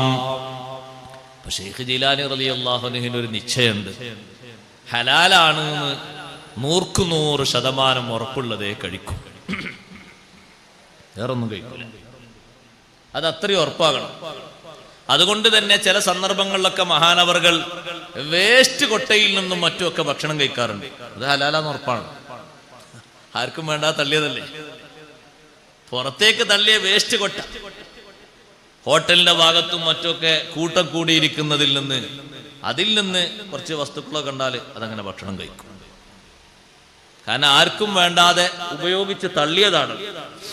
ഇനി അത് ഉപയോഗിക്കുന്ന ആൾക്കാര്, ജീവികളെ കൂട്ടത്തിൽ കുറെ ജീവികൾ ഉണ്ടാവും, ആ കൂട്ടത്തിൽ ഒരു ജീവിയാണ് ഞാനും. അപ്പൊ അത് ഭക്ഷണം കഴിക്കണം. വേറെ ആരെങ്കിലും തരുന്നത്, അവര് നല്ലോണം ജോലിയെടുക്കുന്ന നല്ല രീതിയിൽ ജീവിക്കുന്ന ആളാണെന്ന് ഉറപ്പ് വരുത്തിയ ശേഷമേ ഭക്ഷണം കഴിക്കൂ. ഇതെവിടുന്ന് കിട്ടി, ഈ സമ്പാദ്യം എവിടുന്ന് കിട്ടി, എങ്ങനെ സമ്പാദിച്ചു എന്ന് അന്വേഷിക്കും. അങ്ങനെ അത് പൊരുത്തപ്പെട്ട രീതിയിലാണെങ്കിൽ സ്വീകരിക്കും, ഭക്ഷണം കഴിക്കും. പള്ളിയുടെ ഉള്ളിലിരിക്കുന്ന ആള് വിളിച്ചു, വരി ഭക്ഷണം കഴിക്കാന്ന് പറഞ്ഞു. ശൈഖ് ജീലാനി റളിയല്ലാഹു അൻഹു മടി കാണിച്ചു. രണ്ടാമതും വിളിച്ചു, മൂന്നാമത് നിർബന്ധത്തോടെ വിളിച്ചു, നിങ്ങൾ വരി, കുറച്ച് ഭക്ഷണം കഴിക്കുക, ഇത് കഴിക്കാൻ പറ്റിയ ഭക്ഷണം, കുഴപ്പമൊന്നുമില്ല, ധൈര്യമായിട്ട് കഴിക്കുക, നിങ്ങൾ വരിയെന്ന് പറഞ്ഞു. അങ്ങനെ നിർബന്ധം പറഞ്ഞപ്പോ ശൈഖ് ജീലാനി റളിയല്ലാഹു അൻഹു അടുത്തേക്ക് ഇരുന്നു. ഭക്ഷണം ഇങ്ങനെ കഴിച്ചിങ്ങനെ തുടങ്ങിയപ്പോ ഈ ഉള്ളിൽ നേരത്തെ ഭക്ഷണം കഴിക്കാൻ ഇരുന്നിരുന്ന ആള് ചോദിച്ചു, ഇവിടെ എവിടെങ്കിലും, ഈ ഭാഗത്ത് എവിടെങ്കിലും, അവിടെ കൈലാനിൽ നിന്ന്, ഇറാനിലെ കൈലാനിൽ നിന്ന്, ജീലാനിൽ നിന്ന് വന്ന ഒരു ചെറുപ്പക്കാരനായ അബ്ദുൽ ഖാദിർ എന്ന ഒരു കുട്ടിയെ നിങ്ങൾക്ക് അറിയുമോ എന്ന് ചോദിച്ചു. ഷെയ്ഖ് ജീലാനി റളിയല്ലാഹു അൻഹുവിനോടാണ് ചോദ്യം. എന്താ കാര്യം എന്ന് ചോദിച്ചു മഹാനവറുകൾ. ഷെയ്ഖ് ജീലാനി റളിയല്ലാഹു അൻഹു പറഞ്ഞു, എന്താ കാര്യം? ഞാൻ ഒരാഴ്ചയിലധികമായി ആ കുട്ടിയെ അന്വേഷിക്കുന്നു. ഞാൻ ആ നാട്ടുകാരനാണ്, നാട്ടിൽ നിന്ന് ഞാൻ ബഗ്ദാദിലേക്കാണ് അറിഞ്ഞപ്പോ ആ കുട്ടിയുടെ ഉമ്മ എന്റെ കയ്യിൽ കുറച്ചുകൂടി ദീനാർ തന്നു, ഇത് ഈ കുട്ടി അന്വേഷിച്ച് കൊടുക്കണം. പക്ഷെ ഞാൻ അന്വേഷിച്ച് എവിടെയും കാണാതെ എന്റെ കയ്യിലുള്ള സ്വന്തം കാശൊക്കെ തീർന്നുപോയി. ആ കുട്ടിയെ കണ്ടത് കൊടുക്കണ്ടേ? അങ്ങനെ അവസാനം എന്റെ കയ്യിലുള്ളത് തീർന്നപ്പോ ആ കുട്ടിയുടെ സ്വത്തിൽ നിന്ന് ഒരു 2 ദീനാർ എടുത്തിട്ട് ഭക്ഷണം വാങ്ങിയിട്ടാണ് ഞാനിപ്പോ ഈ ഭക്ഷണം കഴിക്കുന്നത് എന്ന് പറഞ്ഞു. അപ്പൊ മഹാനവറുകൾ പറഞ്ഞു, ഷെയ്ഖ് ജീലാനി റളിയല്ലാഹു അൻഹു പറഞ്ഞു, നിങ്ങൾ അന്വേഷിച്ച് നടന്ന ആള് ഞാനാണ്. അപ്പൊ ഇദ്ദേഹം ആകെ പേടിച്ചു പോയി. പടച്ചോനെ, നിങ്ങളെയാണോ ഞാൻ ഭക്ഷണം കഴിക്കാൻ വിളിച്ചത്? ഈ ഭക്ഷണത്തിന്റെ ഉടമസ്ഥൻ നിങ്ങളാണ്, ഞാനിപ്പോ നിങ്ങളുടെ ഗസ്റ്റുമാണ്.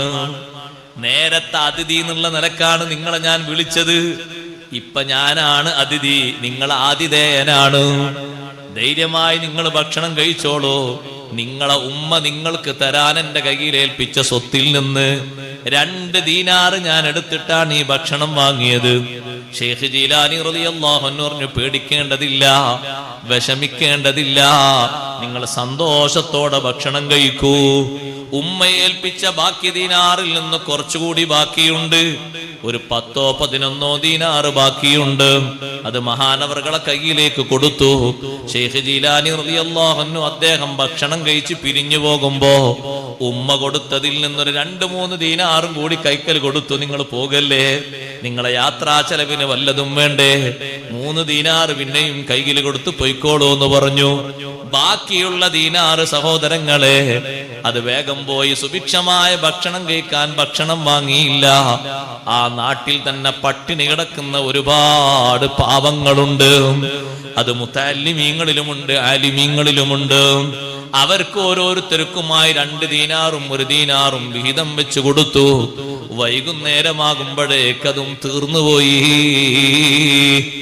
ഉമ്മ കൊണ്ടുവന്നതല്ലേ, കൊടുത്തയച്ചതല്ലേ എന്ന് കരുതിയിട്ട് അതങ്ങനെ സൂക്ഷിച്ചു വെച്ചില്ല. പഠിക്കുന്ന കാലത്ത് നിരന്തരം മഹാനവറുകൾ ഓരോ പഠന കേന്ദ്രങ്ങളിലേക്ക് ചൊല്ലുമ്പോ മലക്കുകൾ ശബ്ദിക്കുന്ന ശബ്ദം കൂട്ടുകാര് കേൾക്കാറുണ്ട്. തഫസ്സഹൂ തഫസ്സഹൂ ലിവലിയില്ലാഹ്, അള്ളാഹുവിന്റെ ഔലിയാക്കളിൽപ്പെട്ടൊരു മഹാനാണ് വന്നിരിക്കുന്നത്. അതുകൊണ്ട് മുതഅല്ലിമീങ്ങളെ ഒന്ന് വിശാലത ചെയ്തു കൊടുക്കണം, സൗകര്യം ചെയ്തു കൊടുക്കണം, ഒന്ന് മാറിക്കൊടുക്കണം എന്ന് അപശബ്ദങ്ങൾ മുതഅല്ലിമീങ്ങൾ കൂടെ പഠിക്കുന്നവർ കേൾക്കാറുണ്ട്. പഠിക്കുന്ന ഘട്ടത്തിൽ തന്നെ ഓരോ ദിവസവും പഠിക്കുന്ന കാര്യങ്ങൾ അന്നാണ് ജീവിതത്തിൽ പകർത്തുക മഹാനവറുകളുടെ ഏറ്റവും വലിയ സവിശേഷതയാണ്. നമ്മൾ സഹോദരങ്ങളെ എത്ര കാര്യം പഠിച്ചിട്ടുണ്ട്, ഇന്ന് വരെ ചെയ്യാത്തത് എത്ര എണ്ണമുണ്ട്. അങ്ങനെയല്ല, ഇന്നെന്താണോ പഠിച്ചത് അത് ഇന്ന് തന്നെ പ്രാക്ടിക്കലാക്കും. അതങ്ങനെ പിന്നെ തുടർന്ന് കൊണ്ടുപോകും ജീവിതത്തിന്റെ അവസാനം വരെ. നാളെ പഠിക്കുന്നത് നാളെ മുതൽ വീണ്ടും തുടരും.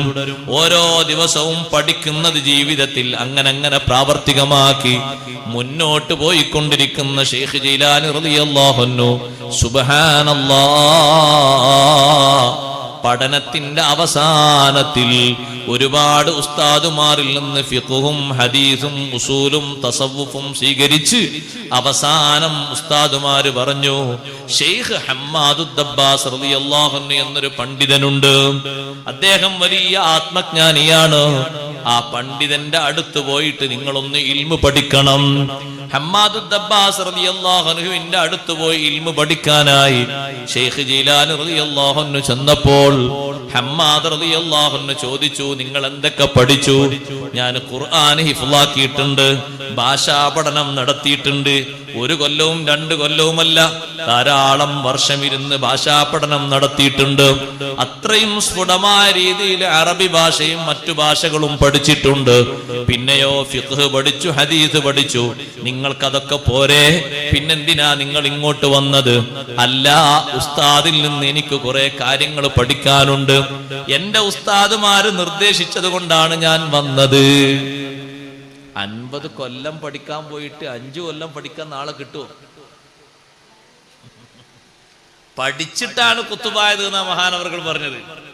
ഇങ്ങനെ ഒരു ഭാഗത്ത് ഇങ്ങനെ ഇരുന്നപ്പോ മേലെന്ന് ഇങ്ങനെ തലയിലേക്ക് എന്തോ ഇറങ്ങി വന്നിട്ട് ഞാൻ ഇങ്ങനെയെന്ന് പറഞ്ഞതല്ല, പഠിച്ചിട്ട് ദറസ്തുൽ ഇൽമ ഹത്താ സുർതു ഖുതുബാ വനിൽതു സഅദ മിൻ മൗലൽ മവാലി. എല്ലാ വിജ്ഞാനങ്ങളും പഠിച്ചതിന് ശേഷം ഹത്താ സുർതു ഖുതുബാ, ഞാൻ വലിയ ഖുതുബായി മാറി, വലിയ നേതാവായി മാറി. ഇൽമാണതിന്റെ മുഖ്യമായ ലക്ഷ്യം. അറിവ് നമ്മുടെ സമൂഹത്തിന് കുറഞ്ഞു വരികയാണ്. ഉമ്മമാരെ, ഉപ്പമാരെ, ദീനിയായ ഇൽമു നല്ലോണം പഠിക്കണം. എല്ലാ വിഷയങ്ങളും അറിവനുസരിച്ച് ചെയ്യണം, അല്ലെങ്കിൽ ഒന്നും സ്വഹീഹാകൂല. നിസ്കാരം ക്ലിയർ ആകണമെങ്കിൽ 29 അക്ഷരങ്ങൾ, അറബി അക്ഷരങ്ങളുടെ മുഴുവനായും മഖ്റജുകൾ പഠിക്കണം. പഠിക്കൽ നിർബന്ധമാണ്. മഖ്റജ് പഠിക്കാതെ എങ്ങനെ ഫാത്തിഹ ഓതാനാണ്? ശദ്ദും മദ്ദും തിരിയാതെ എങ്ങനെ ഫാത്തിഹ ഓതാനാണ്? എങ്ങനെ അത്തഹിയ്യാത്ത് ചൊല്ലാനാണ്? ഫാത്തിഹ ശരിയായില്ലെങ്കിൽ നിസ്കാരം എവിടുന്ന് ശരിയാകാനാണ്? നജസ് വൃത്തിയാക്കുന്നത് അറിഞ്ഞില്ലെങ്കിൽ എങ്ങനെ കുളി ശരിയാകാനാണ്? എങ്ങനെ നിസ്കാരം ശരിയാകാനാണ്? ഇൽമു നന്നായി പഠിക്കണം. പഠിക്കൽ നിർബന്ധമുള്ള ഇൽമുകൾ പഠിക്കുന്നതിൽ മുസ്ലിം സമൂഹം പിറകോട്ട് പോകരുത്. ഇത് പഠിക്കുന്നത്, ദീന് പഠിക്കുന്നത് ഒരു സർട്ടിഫിക്കറ്റിന് വേണ്ടിയല്ല. നമ്മുടെ ജീവിതം ആഖിറത്തിൽ ബാസുരമാകണം. ദുനിയാവിൽ ജീവിക്കുന്ന ജീവിതം ആഖിറത്തിലെത്തുമ്പോൾ ലാഭകരമാകണം. പലരും ജീവിക്കും പോലെ രാവിലെയും വൈകുന്നേരവും തികച്ചാ പോരാ. ഭക്ഷണം കഴിച്ചും വെള്ളം കുടിച്ചിട്ടും തള്ളി നീക്കിയാ പോരാ. നമ്മുടെ ജീവിതത്തിന് ക്രമീകരണങ്ങളുണ്ട്. ആ ടൈം ടേബിൾ അനുസരിച്ച് ജീവിക്കണോ? നമ്മുടെ മുന്നിൽ വേണ്ടത് ഇൽമാണ്. അതിനനുസരിച്ചുള്ള ഇൽമു പഠിക്കൽ ഓരോ വ്യക്തിക്കും നിർബന്ധമാണ്. ആണിനും പെണ്ണിനും നിർബന്ധമാണ്. ആ പഠനത്തിൽ വിട്ടുവീഴ്ച നടത്തിക്കൂടാ. പറഞ്ഞതുകൊണ്ട് കൂട്ടത്തിലൊന്ന് പറയട്ടെ. SSLCയും മറ്റും പേടിച്ചിട്ട് 7ാം ക്ലാസ്സിൽ നിന്ന് പഠനം നിർത്തിക്കളയുന്ന പലരും ഉണ്ട്. അത് തീരെ ശരിയല്ല.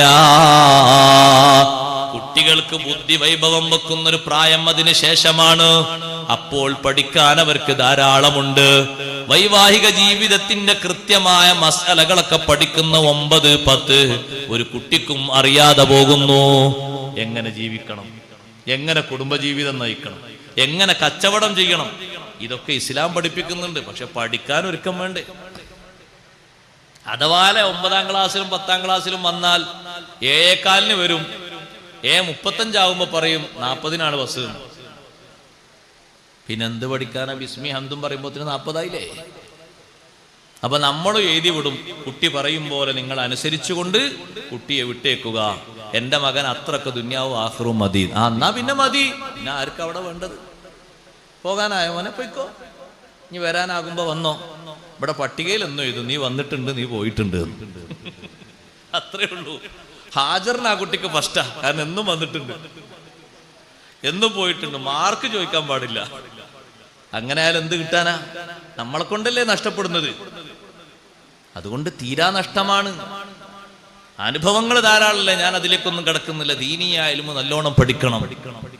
അത് ആഖിറത്തിന് വേണ്ടിയുള്ളതാണ്. പഠിക്കാനുള്ള സൗകര്യങ്ങളാണ് അള്ളാഹു തന്നത്. ചോദ്യം പിന്നീട് വരുമ്പോൾ മറുപടി നല്ലോണം പറയേണ്ടി വരും. ഇൽമ് നല്ലോണം സ്വീകരിക്കണം, അതിൽ മടി കാണിക്കരുത്. സാന്ദർഭികമായി ഞാൻ ഓർമ്മപ്പെടുത്തിയതാണ്. ഷെയ്ഖ് ജീലാനി റളിയല്ലാഹു അൻഹു ഹമ്മാദു ദബ്ബാസ് റളിയല്ലാഹുവിന്റെ അടുക്കൽ പഠിക്കാൻ പോയപ്പോ എത്ര ക്ഷമയോടുകൂടെ പഠിച്ചു നോക്ക് നിങ്ങൾ. ഈ ഉസ്താദ് പറയുന്നു, നിങ്ങൾ പൊയ്ക്കോളൂ, കുറെ പഠിച്ചില്ലേ, ഫിഖ്ഹും ഹദീസൊക്കെ 10-25 കൊല്ലം പഠിച്ചില്ലേ, ഇനിയും പഠിക്കാം, മതി. നമ്മളോട് അങ്ങനെ ഏതെങ്കിലും ഉസ്താദ്മാർ പറയണ്ടേ ഉള്ളൂ, നമ്മളപ്പോഴേക്കാ എന്നാ ശരി ഉസ്താദെ ദ്വാരക്കണം കേട്ടോ, അസ്സലാമു അലൈക്കും. അങ്ങനെ പോയിട്ട് കാര്യമല്ല. നീയൊക്കെ പഠിച്ചു മോനെ പൊയ്ക്കോളൂ പറഞ്ഞാ നല്ല ഉസ്താദാണ്, എനിക്ക് എല്ലാ സർട്ടിഫിക്കറ്റും തന്ന് എന്നെ പറഞ്ഞയച്ചു. പക്ഷെ ഇത് പിന്തിരിച്ചു പോകുന്നുണ്ടോ ഇല്ലേ നോക്കാൻ വേണ്ടിയുള്ള ഒരു പരീക്ഷണമാണ്. ഒക്കെ പഠിച്ചില്ലേ? ഇല്ല ഉസ്താദെ, ഇനിയും പഠിക്കാനുണ്ട്.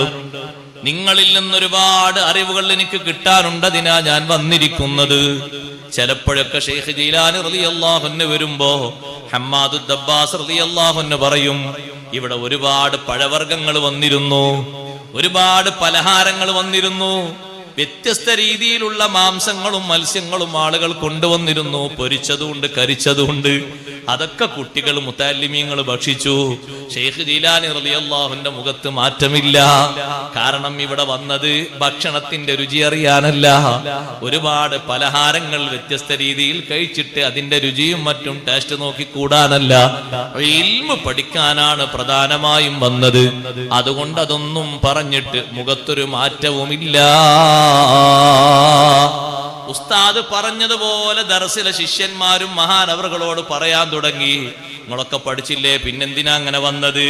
ഉസ്താദ് പറയും പോലെ പറഞ്ഞപ്പോ ഷെയ്ഖ് ഹമ്മാദ് റളിയല്ലാഹു അൻഹു വന്നിട്ട് പറഞ്ഞു, മക്കളെ, നിങ്ങൾ ഞാൻ പറയും പോലെ പറയരുത്. എന്റെ പരീക്ഷണത്തിൽ മുഴുവനും നിങ്ങൾ തോറ്റവരാണ്. അതേ സമയത്ത് ഈ കുട്ടിയുണ്ടല്ലോ, ഇപ്പോൾ ദർസിലേക്ക് വന്ന ഷെയ്ഖ് അബ്ദുൽ ഖാദിർ ജീലാനി, ആ കുട്ടി ഞാൻ എത്ര പരീക്ഷണങ്ങൾ നടത്തിയിട്ടും ഒരിക്കലും പതറാതെ നിൽക്കുന്ന ഒരു കുട്ടിയാണ്, നിങ്ങളെ പോലെയല്ല. അതുകൊണ്ട് ഞാൻ പറയുന്ന ശൈലിയിൽ നിങ്ങൾ പറയാൻ പാടില്ല.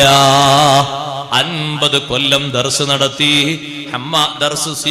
ദർസ് പഠിച്ച് ഹമ്മാദു ദബ്ബാസ് റളിയല്ലാഹു അൻഹുവിൽ നിന്നും അവസാനത്തെ ശിഷ്യത്വം സ്വീകരിച്ച് എല്ലാ നിലക്കും മഹാനവറുകൾ മുന്നോട്ട് നീങ്ങുമ്പോ ബഗ്ദാദിന്റെ തെരുവീതികളിലൂടെ പലപ്പോഴും സഞ്ചരിച്ചിട്ടുണ്ട്.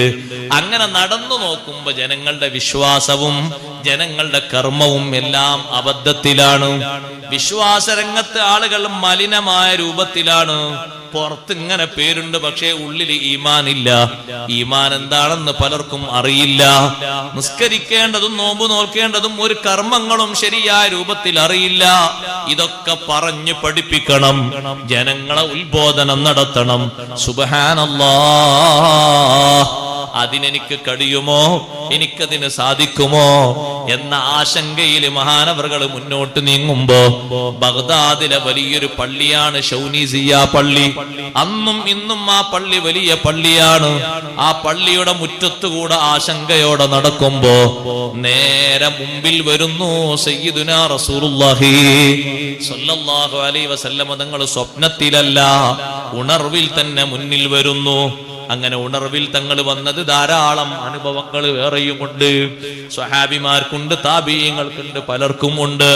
ഷെയ്ഖ് ജീലാനി റളിയല്ലാഹു അൻഹുവോട് ചോദിക്കുന്നു, പേരക്കുട്ടിയോട്, യാ ബുനയ്യ ലിമ ലാ തതകല്ലം, എന്തേ മോനെ ജനങ്ങളോട് സംസാരിക്കാത്തത്? ഒരുപാട് ഇൽമു നീ പഠിച്ചില്ലേ, അത് ആളുകൾക്ക് പകർന്നു കൊടുക്കണ്ടേ? നീ സ്വന്തം ജീവിതത്തിൽ അങ്ങനെ ചെയ്താ പോരല്ലോ, മറ്റുള്ളവരും അത് പഠിക്കണ്ടേ, അവർക്ക് പറഞ്ഞു കൊടുക്കണ്ടേ?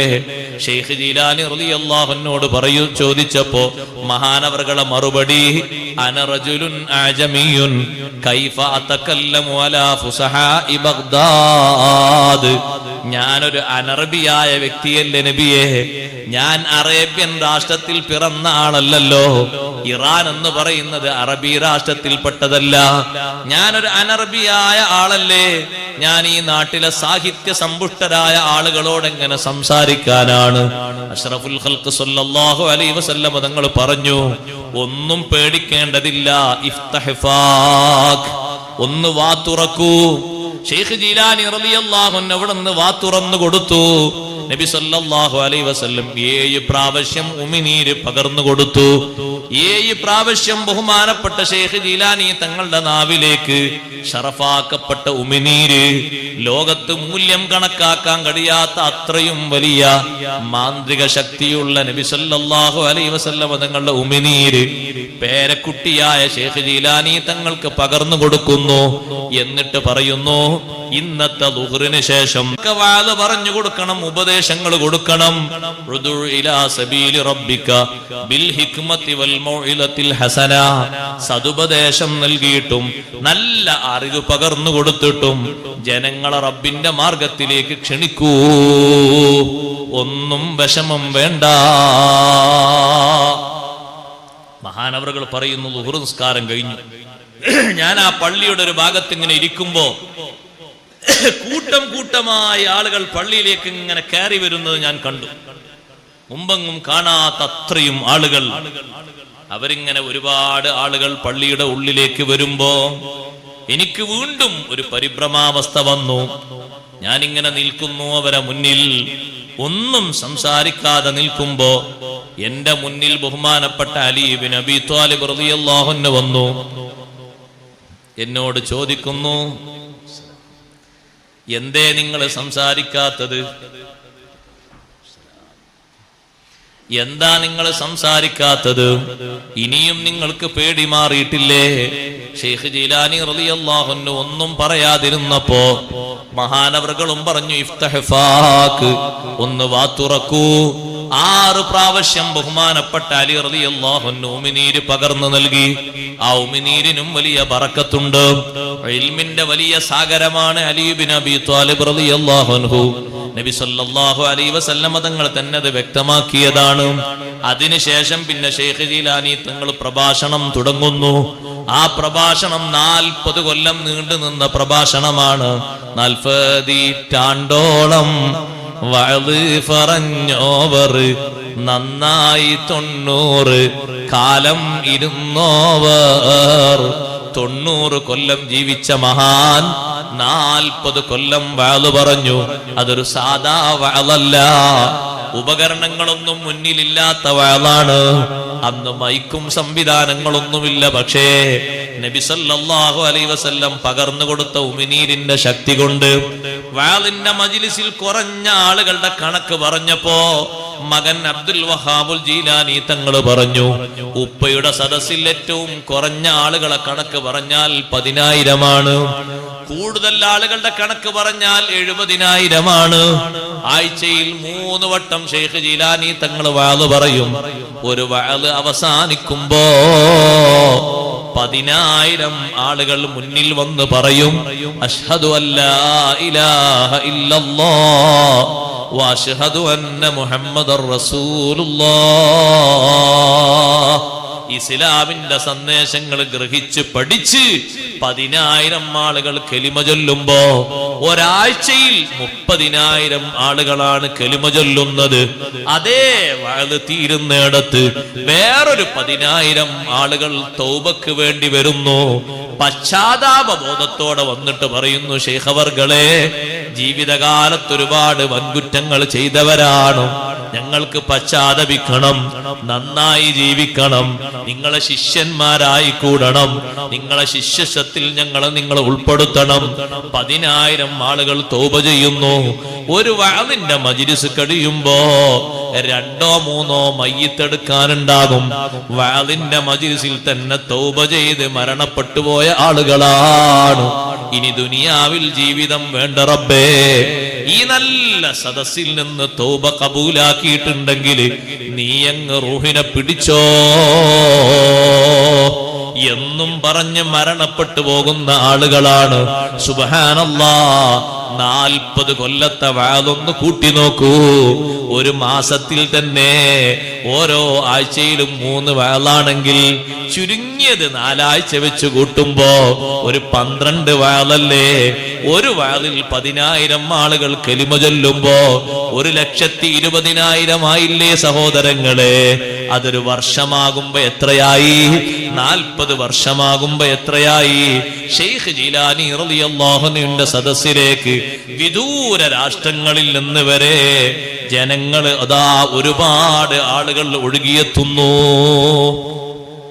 ആ വഅദിന്റെ മജ്‌ലിസിൽ ഏതെങ്കിലും ആളുകൾ എന്തെങ്കിലും സംശയത്തോടെ വന്നിരുന്നാൽ പിന്നെ അവർക്കുള്ള മറുപടിയാകും അന്നത്തെ വഅദ്. അത് അനുമാനിച്ച് പറയല്ല, കൃത്യമായി പറയും. അന്നത്തെ കാലത്ത് ജീവിച്ചിരുന്ന ഒരു പണ്ഡിതനാണ് ബഹുമാനപ്പെട്ട അബൂബക്കറുൽ ഇമാദ് റളിയല്ലാഹു അൻഹു. വലിയൊരു പണ്ഡിതനാണ്. ആ പണ്ഡിതന് ഇടക്കാലത്തൊരു സംശയം. നമ്മളെ നാട്ടില് ചില ആൾക്കാർക്ക് സംശയം ഉണ്ടാകും പോലെ. എന്താ സംശയം? എല്ലാവരും ഖുർആൻ ഓതുന്നു, എല്ലാവരും ഹദീസ് ഓതുന്നു, അല്ലെ? ആ വിശ്വാസം പയച്ച ആൾക്കാര് അറബിയിൽ ഖുത്ബ ഓതാത്ത ആളും ഖുർആൻ ഓതുന്നു, ഹദീസ് ഓതുന്നു സ്ഥിരപ്പെടുത്താൻ. നിസ്കരിക്കണ്ടെന്ന് പറയുന്ന ആളും ഖുർആൻ ഓതുന്നു, നിസ്കരിക്കണ്ടെന്ന് പറയാന്. ഖബറിൽ ശിക്ഷ ഇല്ല എന്ന് പറയുന്ന ആളും ഖുർആൻ ഓതല്ലേ? എല്ലാരും ഖുർആൻ ഓതല്ലേ? അപ്പൊ അന്നത്തെ കാലത്തും കുറെ പിഴച്ച പ്രസ്ഥാനങ്ങളുണ്ട്. ശൈഖ് ജീലാനി റളിയല്ലാഹു അൻഹുവിന്റെ കാലത്ത് തന്നെ 12 ത്വരീഖത്തുകളുണ്ട്. അത് 12ഉം വിശദീകരിച്ച് മഹാനവറുകൾ കിതാബ് എഴുതിയിട്ടുണ്ട്. അതാണ് സിറുൽ അസ്റാർ എന്ന പേരിലുള്ള കിതാബ്. അതിൽ മഹാൻ പറയുന്നുണ്ട്, ഞാനത് വിശദീകരിക്കല്ല, 12ൽ 11ഉം പിഴച്ചതാണ്. ഒന്ന് മാത്രമേ ഹഖുള്ളൂ, ഒരൊറ്റൊന്ന് മാത്രമേ അന്ന് സത്യത്തിലുള്ളൂ. ഇന്നത് 12 എന്നും 120 എന്നും പറഞ്ഞാൽ പോരാ, അതിലപ്പുറത്തിയിട്ടുണ്ടാകും. പഞ്ചായത്ത് അടിസ്ഥാനത്തിൽ 2ഓ 3ഓ ഉണ്ടാകും. ഓരോരുത്തർക്കും ഓരോ വാദ. അതിന് ഓതു ആയത്ത്, അതിന് ഓതു ഹദീസ്. പക്ഷെ അതിനൊന്നും ആധാരമോ പാരമ്പര്യമോ അവകാശപ്പെടാനുണ്ടാകൂല. അതാ നോക്കേണ്ടത്. ഒരൊറ്റ പണ്ഡിതനും മുൻഗാമികളിൽപ്പെട്ട ഒരാൾ അത് പറഞ്ഞിട്ടുണ്ടാകൂല. അത് സ്വന്തം കീശയെ നിർത്തായിരിക്കും. അപ്പൊ തന്നെ തള്ളിക്കളയാൻ പറ്റും. അതാര് പറഞ്ഞു എന്ന് വെച്ചാൽ ഞാൻ പറഞ്ഞു എന്നേ പറയൂ. അത് കേട്ടാ മതി, കഴിഞ്ഞ്. മൂപ്പർക്ക് വഹി ഇങ്ങനെ വരികയാണ് ഓരോ ദിവസവും. ഒറ്റ കുറവാണ്, നല്ല ആരോഗ്യമുള്ള ചെറുപ്പക്കാരെ കൊണ്ട് 2 അടി കിട്ടിയ അസുഖം മാറും. അത്തരത്തിലുള്ള ആൾക്കാർ നുണ പറയ അള്ളാഹുവിന്റെ ദീന്റെ പേരില്. അപ്പൊ അന്നത്തെ കാലത്ത് കുറച്ച് ആൾക്കാർ ഇങ്ങനെ ആയത്തും ഹദീസൊക്കെ ഇങ്ങനെ ഓതി പറയുമ്പോ ഞങ്ങളാണ് ദീനിന്റെ ആൾക്കാർ, ഞങ്ങളാണ് ദീനിന്റെ ആൾക്കാർ എന്ന് എല്ലാവരും അവകാശപ്പെടുന്നു. ഈ വലിയ പണ്ഡിതനായ അബൂബക്കറുൽ ഇമാദ് റളിയല്ലാഹു അൻഹുവിന്റെ മനസ്സിലൊരു സംശയം, ഇപ്പൊ ആരതാ സ്വീകരിക്കേണ്ടത്? ഒരു കൂട്ടർ അവിടെ ഉണ്ട്, അവരും പറയുന്നു ഖുർആനും ഹദീസ് ഓതിയിട്ട്. വേറൊരു കൂട്ടർ ഇപ്പുറത്തുണ്ട്, അവരും പറയുന്നു ഖുർആനും ഹദീസ് ഓതിയിട്ട്. ഞാനിപ്പോ ഏതാ സ്വീകരിക്കേണ്ടത്? അപ്പൊ മഹാനവറുകളോട്, വലിയ പണ്ഡിതനാണ്, അദ്ദേഹത്തോട് ഒരാൾ പറഞ്ഞു, നിങ്ങൾ അസുഖം മാറാൻ ഒരു ചികിത്സ ഉണ്ട്. ബഗ്ദാദിലുണ്ട് ഒരു വലിയ മഹാൻ, ഷെയ്ഖ് അബ്ദുൽ ഖാദിർ ജീലാനി എന്നാണ് അവർ അറിയപ്പെടുന്നത്. ആ അബ്ദുൽ ഖാദിർ ജീലാനി തങ്ങളെ സദസ്സിൽ നിങ്ങൾ പോയാൽ മതി, നിങ്ങൾക്ക് പരിഹാരം കിട്ടും. റജുലുൻ യതകല്ലമു ബിൽ ഖവാതിർ, മനസ്സ് നോക്കി സംസാരിക്കുന്ന മഹാനാണ്. മനസ്സ് നോക്കിയിട്ട് പറയണം ഇപ്പൊ എന്താ മനസ്സിലുള്ളത്. അത് അനുമാനം പറഞ്ഞാ പോരാ, റെഡിയാകണം. മനസ്സ് നോക്കിയിട്ട് ചികിത്സിക്കും. മനസ്സ് നോക്കി ചികിത്സിക്കുന്ന ആളുകളാണ് ഔലിയാക്കൾ. അതിബ്ബാഉൽ ഖുലൂബ് എന്നാണ് അവരെ പേര്. മനസ്സിന്റെ വൈദ്യശാസ്ത്രമാണ് അവർക്ക്. മുന്നിൽ ഒരാൾ വന്നു നിന്നാൽ തന്നെ ആ വന്ന ആളുടെ ചിന്ത എന്താണ്, എന്ത് ലക്ഷ്യത്തിലാണ് ആള് വന്നത്, ഏത് രൂപത്തിലാണ് ആളുടെ പോക്ക്, രാവും പകലും എങ്ങനെയാണ്, ഒരൊറ്റ നോട്ടത്തിൽ ഫോട്ടോ എടുത്ത് പറഞ്ഞ് അവര് മനസ്സ് വൃത്തിയാക്കി തരും, ശുദ്ധിയാക്കി തരും. മനസ്സ് നോക്കി സംസാരിക്കുന്ന ഒരു പണ്ഡിതനുണ്ട്. നിങ്ങൾ ആ പണ്ഡിതനെ പോയി കണ്ടാൽ മതി, നിങ്ങളെ സംശയം തീരും. ആരെയാ സ്വീകരിക്കേണ്ടതെന്നും ഏത് നിലക്കുള്ള ദീനാ സ്വീകരിക്കേണ്ടതെന്നും ആ പണ്ഡിതൻ നിങ്ങൾക്ക് അങ്ങ് പറഞ്ഞു തരും. അബൂബക്കറുൽ ഇമാദ് റളിയല്ലാഹു അൻഹു ബഗ്ദാദിലേക്ക് നീങ്ങി. ബഗ്ദാദിലെത്തിയപ്പോ സുബ്ഹാനല്ലാഹ്, വലിയൊരു സദസ്സിനെ മഹാനവറുകൾ അഭിമുഖീകരിക്കുകയാണ്. ആ സദസ്സിന്റെ ഒരു ഭാഗത്ത് പോയിരുന്നു, പെട്ടെന്ന് ശ്രദ്ധയിൽപ്പെടാത്തൊരു ഭാഗത്ത് പോയിരുന്നു. മഹാനവറുകൾ പറയുന്നു, ഞാൻ അവിടെ എത്തിയപ്പോ ഷെയ്ഖിന്റെ സംസാരത്തിന്റെ ശൈലി മാറി. ഞാൻ എത്തി അവിടെ ഇരുന്ന ഉടനെ പറഞ്ഞു, ഇത്തിഖാദുനാ ഇത്തിഖാദു സലഫിസ് സ്വാലിഹീന മിനസ് സ്വഹാബത്തി വത്താബിഈൻ. നമ്മളെ വിശ്വാസം, യഥാർത്ഥ വിശ്വാസം പൂർവികരായ മഹത്തുക്കളുടെ വിശ്വാസമാണ്. അഥവാ സ്വഹാബത്തിന്റെയും താബീങ്ങളെയും വിശ്വാസമാണ്. അവര് വിശ്വസിച്ചതൊക്കെ വിശ്വസിക്കണം, അവര് തള്ളിക്കളഞ്ഞതൊക്കെ തള്ളിക്കളയണം, അവര് ഉറപ്പായിട്ടും അംഗീകരിച്ചതൊക്കെ അംഗീകരിക്കണം. അത് പറഞ്ഞപ്പോ അതാണ് കിട്ടേണ്ട മരുന്ന്. അബൂബക്കർ ലിമാദ് റളിയല്ലാഹു അൻഹു ചിന്തിക്കുന്നു, പടച്ചോനെ, ഞാൻ ഉദ്ദേശിച്ചു വന്ന കാര്യമാണല്ലോ പറഞ്ഞത്. സ്വഹാബത്ത് താബീങ്ങളാകുന്ന പൂർവികരുടെ വഴി സ്വീകരിക്കണം, അവര് വിശ്വസിച്ച വിശ്വാസത്തിൽ അടിയുറച്ചു നിൽക്കണം. അവർ അള്ളാഹുവിൽ എങ്ങനെ വിശ്വസിച്ചു, അഷ്റഫുൽ ഖൽഖ് സ്വല്ലല്ലാഹു അലൈഹി വസല്ലം തങ്ങളിൽ എങ്ങനെ വിശ്വസിച്ചു, ആഖിറത്തിൽ എങ്ങനെ വിശ്വസിച്ചു, ഖബറിന്റെ അദാബിനെ എങ്ങനെ വിശ്വസിച്ചു, ഖദർ ഖളായിനെ പറ്റി എങ്ങനെ വിശ്വസിച്ചു, എല്ലാ വിശ്വാസങ്ങളും അവർ സ്വീകരിച്ചതുപോലെ സ്വീകരിക്കണം. അപ്പൊ മഹാനവറുകൾ ഇങ്ങനെ മനസ്സുകൊണ്ട് ചിന്തിച്ചു, അത് പ്രസംഗത്തിന്റെ അടുക്കൊരു മേറ്റർ വന്നതായിരിക്കും, എന്നോടൊന്നും ആകൂല. ഇതിപ്പോ ഒരു പ്രസംഗിക്കുമ്പോ ചിലർക്കൊക്കെ തോന്നൂലേ, എന്റെ മനസ്സിലുള്ളത് എന്തോ ഉസ്താദ് കണ്ടിട്ടാണ് ഇന്ന് സംസാരിച്ചത്. ചില ആൾക്കാരൊക്കെ അങ്ങനെ വന്ന് ചോദിക്കുന്നേ, ഉസ്താദ് എന്ന് വെള്ളിയാഴ്ച നിങ്ങൾ സംസാരിച്ചത് നിങ്ങളോട് ആരോടെന്തോ പറഞ്ഞിരുന്നോ? എന്നോട് ആരൊന്നും പറഞ്ഞില്ല, ഒരു വിഷയം ഞാനോട് പറഞ്ഞതാണ്. അല്ല, ഒന്നും ഞാൻ ചോദിച്ചതാണ്. അപ്പൊ മൂപ്പരെ മനസ്സിൽ മൂപ്പരെ പറ്റിയാണോ എന്നൊരു ധാരണ അങ്ങനെ പലരുടെയും മനസ്സിൽ വരൂലേ, അതേപോലെ എന്റെ മനസ്സിലും വന്നതായിരിക്കും. അത് വിഷയത്തിന്റെ അടുക്കൊരു മേറ്റർ വന്നതായിരിക്കും, എന്നോടൊന്നും ആകൂല. മഹാനവറുകൾ സമാധാനിച്ചിങ്ങനെ ഇരുന്നു. കുറച്ചുകൂടി കഴിഞ്ഞപ്പോ അബൂബക്കർ ലിമാദ് റളിയല്ലാഹു അൻഹു പറഞ്ഞു, ഞാൻ ഇരിക്കുന്ന ഭാഗത്തേക്ക് ഷെയ്ഖ് ജീലാനി റളിയല്ലാഹു അൻഹു തിരിഞ്ഞു നിന്നു. തിരിഞ്ഞു നിന്നിട്ട് വീണ്ടും പറഞ്ഞു, ഇത്തിഖാദു സലഫിസ് സ്വാലിഹീന മിനസ് സ്വഹാബത്തി വത്താബിഈൻ. നമ്മളെ വിശ്വാസം പൂർവികരായ മഹത്തുക്കളുടെ വിശ്വാസമാണ്, അതാണ് സ്വീകരിക്കേണ്ടത്. സ്വഹാബത്ത് താബീങ്ങളെ വിശ്വാസമാണ്, അതിൽ ഒരു അണു അളവ് വിട്ടുവീഴ്ച പറ്റില്ല. എന്റെ ഭാഗത്തേക്ക് തിരിഞ്ഞാണല്ലോ പടച്ചോനെ പറഞ്ഞത്. അതിപ്പോ പ്രഭാഷകന്മാര് വലത്തോട്ടും തിരിയും ഇടത്തോട്ടും തിരിയും, സാധാരണ അല്ലേ, എങ്ങോട്ട് തിരിഞ്ഞു പറയും, അങ്ങനെ ഒന്ന് പറഞ്ഞതായിരിക്കും.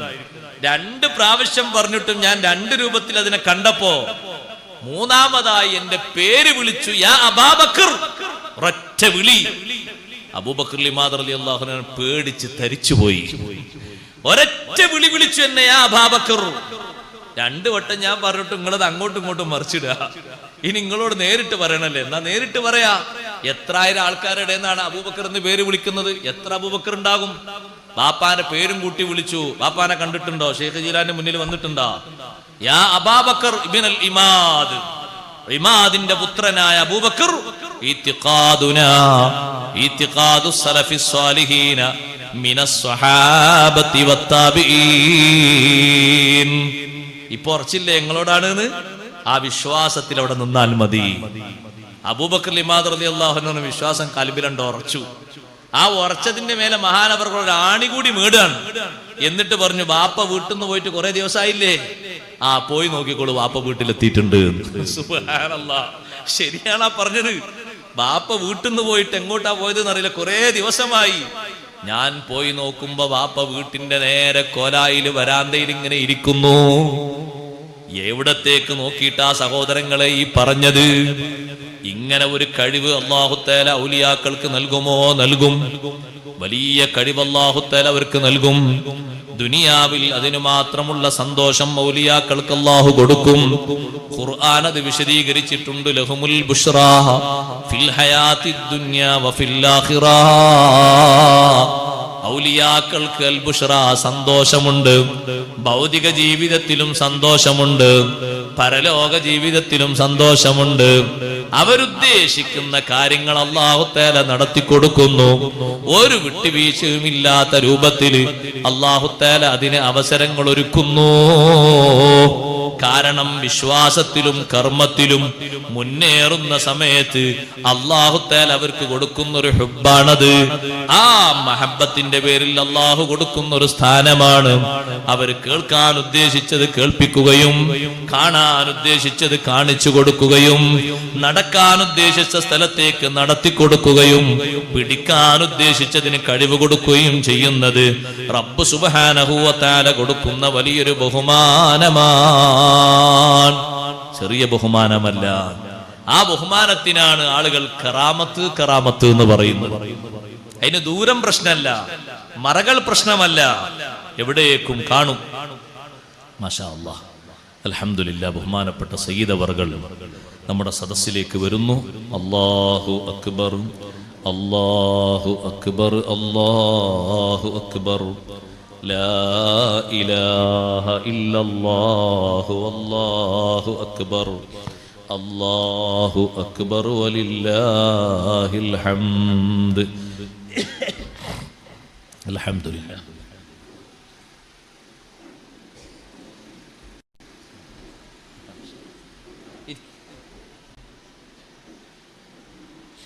അൽഹംദുലില്ലാഹ് സുമ്മ അൽഹംദുലില്ലാഹ്. ഇവിടെ കുറച്ച് ചെയർ ഇവിടെ പൂർത്തീകരിക്കണം. ഒന്ന് മുന്നോട്ട് കയറിയിരുന്നാൽ ബുദ്ധിമുട്ടില്ലെങ്കിൽ കുറച്ചുകൂടി ആ ബാക്കിൽ ആളുകൾ നിൽക്കണ്ടെന്ന് കരുതിയിട്ടാണ്.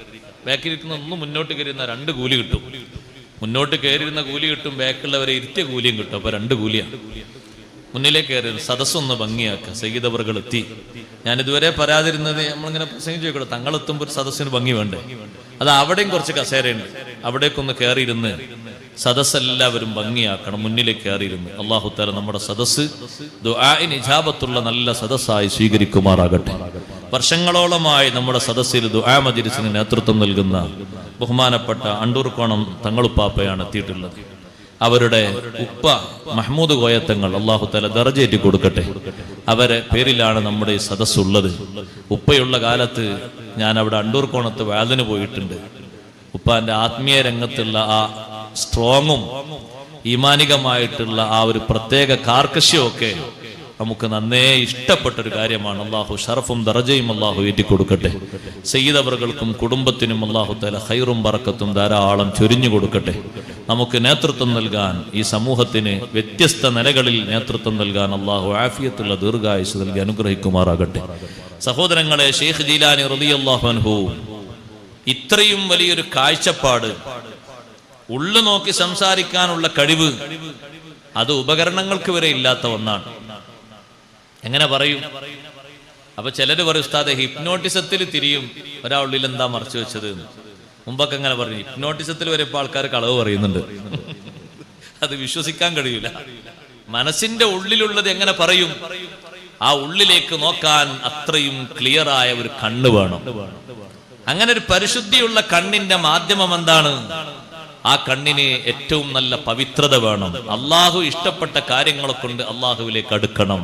അഥവാ ഫർളും സുന്നത്തും കൊണ്ട്, ഫർളും സുന്നത്തും കൊണ്ട് അള്ളാഹുവിലേക്ക് അടുക്കുന്ന ഒരു മനുഷ്യന് അള്ളാഹു നൽകുന്ന ഒരു ബഹുമാനമാണ്. ദൂരം പ്രശ്നമില്ല, ഉപകരണങ്ങളൊന്നും അവർക്ക് വേണ്ട. നമുക്കല്ലേ ഫോണും മറ്റൊക്കെ വേണ്ടത്. അവർക്ക് ഫോണും വേണ്ട, ഒന്നും വേണ്ട. 1500 മൈല് മദീനയിൽ നിന്നുള്ള ദൂരമാണ് നഹാവന്ത് എന്ന പ്രദേശം. ബഹുമാനപ്പെട്ട ഉമർ ബിൻ ഖത്താബ് റളിയല്ലാഹു അൻഹു ആ പ്രദേശത്തേക്ക് ഒരു സൈന്യത്തെ അയച്ചിരുന്നു. ബഹുമാനപ്പെട്ട ഉയൈനത്ത് ബിൻ ഹിസ്ൻ റളിയല്ലാഹു അൻഹുവിന്റെ നേതൃത്വത്തിൽ, സാരിയത്ത് ബിൻ ഹിസ്ൻ റളിയല്ലാഹു അൻഹുവിന്റെ നേതൃത്വത്തിൽ, സാരിയ റളിയല്ലാഹു അൻഹുവിന്റെ നേതൃത്വത്തിൽ അയച്ച ഈ സൈന്യത്തെ ഉമർ റളിയല്ലാഹു അൻഹു നോക്കുന്നതും നിരീക്ഷിക്കുന്നതും നിയന്ത്രിക്കുന്നതും മദീന പള്ളിയിൽ വെള്ളിയാഴ്ച ഖുത്ബ ഓതുന്നതിന്റെ ഇടയിലാണ്. എത്ര കുന്നുകളുണ്ട് അതിനിടയിൽ, എത്ര മരങ്ങളുണ്ട്. 1500 മൈല് എന്ന് പറഞ്ഞാൽ എത്ര ദൂരണ്ട്. മദീന പള്ളിയിൽ ഖുത്ബ ഓതുന്നതിന്റെ ഇടയിൽ ഒരൊറ്റ വിളി, യാ സാരിയ അൽ ജബൽ അൽ ജബൽ. സാരിയത്ത് ബിൻ ഹിസ്ൻ റളിയല്ലാഹു അൻഹുവോട് പറയുന്നു, പർവ്വതത്തിന്റെ അപ്പുറം നോക്കണം, പർവ്വതത്തിന്റെ അപ്പുറം ശ്രദ്ധിക്കണം. സാരിയ റളിയല്ലാഹു അൻഹു ഈ ശബ്ദം കേട്ടിട്ട് താഴോട്ട് നോക്കുമ്പോ ശത്രുക്കളതാ വരി വരിയായി വരുന്നു. പെട്ടെന്ന് സ്വഹാബിമാർ ആ ഭാഗത്തേക്ക് തിരിച്ചുവിട്ട് ശത്രുക്കളെ തുരത്തിയത് കൊണ്ട് ഒരൊറ്റ സ്വഹാബിയെയും അവർക്ക് കൊന്നുകളയാൻ സാധിക്കാതെ ശത്രുക്കൾ അമ്പയെ പരാജയപ്പെട്ടുപോയി. 10 ദിവസം കഴിഞ്ഞിട്ടാണ് അവർ മദീനയിലെത്തുന്നത്. സ്വഹാബത്ത് ചോദിക്കുന്നു, വെള്ളിയാഴ്ച ദിവസം മിമ്പറിന്റെ മുകളിൽ വെച്ച് നിങ്ങളെ വിളിച്ചത് നിങ്ങൾ കേട്ടിരുന്നോ? സാരിയ റളിയല്ലാഹു അൻഹു പറഞ്ഞു, ആ വിളിയില്ലെങ്കിൽ എന്റെ കൂടെ ഈ സ്വഹാബിമാരൊന്നും ഇന്ന് മദീനയിൽ വരില്ലായിരുന്നു. ആ ഒരൊറ്റ വിളി കൊണ്ടാണ് ഞാൻ അവരെ നേരിട്ടത്. സഹോദരങ്ങളെ, എത്ര ദൂരത്തേക്കാണ് നോക്കിക്കാണുന്നത്? ഈ കാണുന്ന ചുമരിന്റെ അപ്പുറത്ത് ഏതൊക്കെ ജീവികളാണ് ഇപ്പോഴുള്ളത് എന്ന് ചോദിച്ചാൽ പറയാൻ നമുക്ക് കഴിയില്ല. ഏതൊക്കെ ജീവജാലങ്ങളുണ്ട് എന്ന് നോക്കിയാൽ കാണാൻ കഴിയുന്നില്ല. അത് മറയുണ്ടായാലും അത്ര ദൂരത്തേക്കും നോക്കിയാൽ കാണാൻ കഴിയുന്നൊരു കഴിവ് അവരെ ഹൃദയത്തിന് അല്ലാഹുവുമായി മറയില്ല. നമ്മളെ മനസ്സ് പല മറകളിലാണ്. ചോദിച്ചാൽ ചോദ്യമെത്തുന്നതിന് മറയില്ലാത്തൊരു രൂപം വേണം. മനസ്സിന് പല മഞ്ഞും മൂടിയിട്ടുണ്ട്, പല മറകളും മൂടിയിട്ടുണ്ട്. ചാബല്യങ്ങളാണ് ഒരു മറ, ദോഷങ്ങളാണ് മറ്റൊരു മറ, മനസ്സിന്റെ രോഗങ്ങൾ വേറൊരു മറയാണ്, അന്ധതയും അന്ധകാരവും മറകളാണ്. ചിത്രങ്ങൾ ധാരാളം കാണാൻ പറ്റാത്തത് മറകളായി അടിഞ്ഞുകൂടിയിട്ടുണ്ട്. അതിൽ നിന്നെല്ലാം ശുദ്ധി കലശം ചെയ്ത് തെളിഞ്ഞ ഹൃദയമാകണ്ടേ? മഹാന്മാരെ സ്വീകരിക്കണം, അവരെ മാർഗം സ്വീകരിക്കണം. ഞാൻ നീട്ടിപ്പറയുന്നില്ല. ബഹുമാനപ്പെട്ട ശൈഖ് അബ്ദുൽ ഖാദിർ ജീലാനി ഖദ്ദസല്ലാഹു സിർറഹുൽ അസീസ്, അവർക്ക് അല്ലാഹു നൽകിയ ബഹുമാനം ചെറിയ ബഹുമാനമല്ല. സദസ്സിൽ വന്നിരുന്ന ആളുകളെ ശുദ്ധി കലശം ചെയ്ത് അവരെ മനസ്സ് നന്നാക്കി, സ്വഭാവം നന്നാക്കി, ഇൽമില്ലാത്തവർക്ക് ഇൽമു കൊടുത്ത്, തീരെ ഓതാനറിയാത്തവർക്ക് ഓത്തു പഠിപ്പിച്ച്, പിന്നെ ഉന്നത നിലവാരത്തിലേക്ക് അവരെ ഉയർത്തുകയാണ്. വലിയ പണ്ഡിതന്മാരാക്കി അവരെ വളർത്തുകയാണ്. ലക്ഷക്കണക്കിന് ആളുകളല്ലേ മഹാന്മാർക്ക് ശിഷ്യന്മാരായിട്ടുള്ളത്. 1ഉം 2ഉം 10ഉം ലക്ഷങ്ങളെന്ന് പറഞ്ഞാ പോരാ, അത്രയും ലക്ഷക്കണക്കിന് ശിഷ്യന്മാരുണ്ട്. ഇൽമിന്റെ ഉറച്ച കൽബുണ്ടോ, ഉറച്ച നിലപാടുണ്ടോ, ആദർശ രംഗത്ത് ഉറച്ച രീതിയുണ്ടോ? കണിശത വല്ലാതെയാണ് അവർക്ക് വിശ്വാസ രംഗത്ത്. നബി സല്ലല്ലാഹു അലൈഹി വസല്ലം തങ്ങൾ പഠിപ്പിച്ച വഴിയിൽ നിന്ന് അണു അളവ് പിറകോട്ട് പോകാത്ത രീതിയിൽ ഉറച്ച ഈമാന് വേണം. ഔലിയാക്കളെ പറ്റി അല്ലാഹു 2 വിശേഷണങ്ങളല്ലേ ഖുർആനിൽ പറഞ്ഞത്?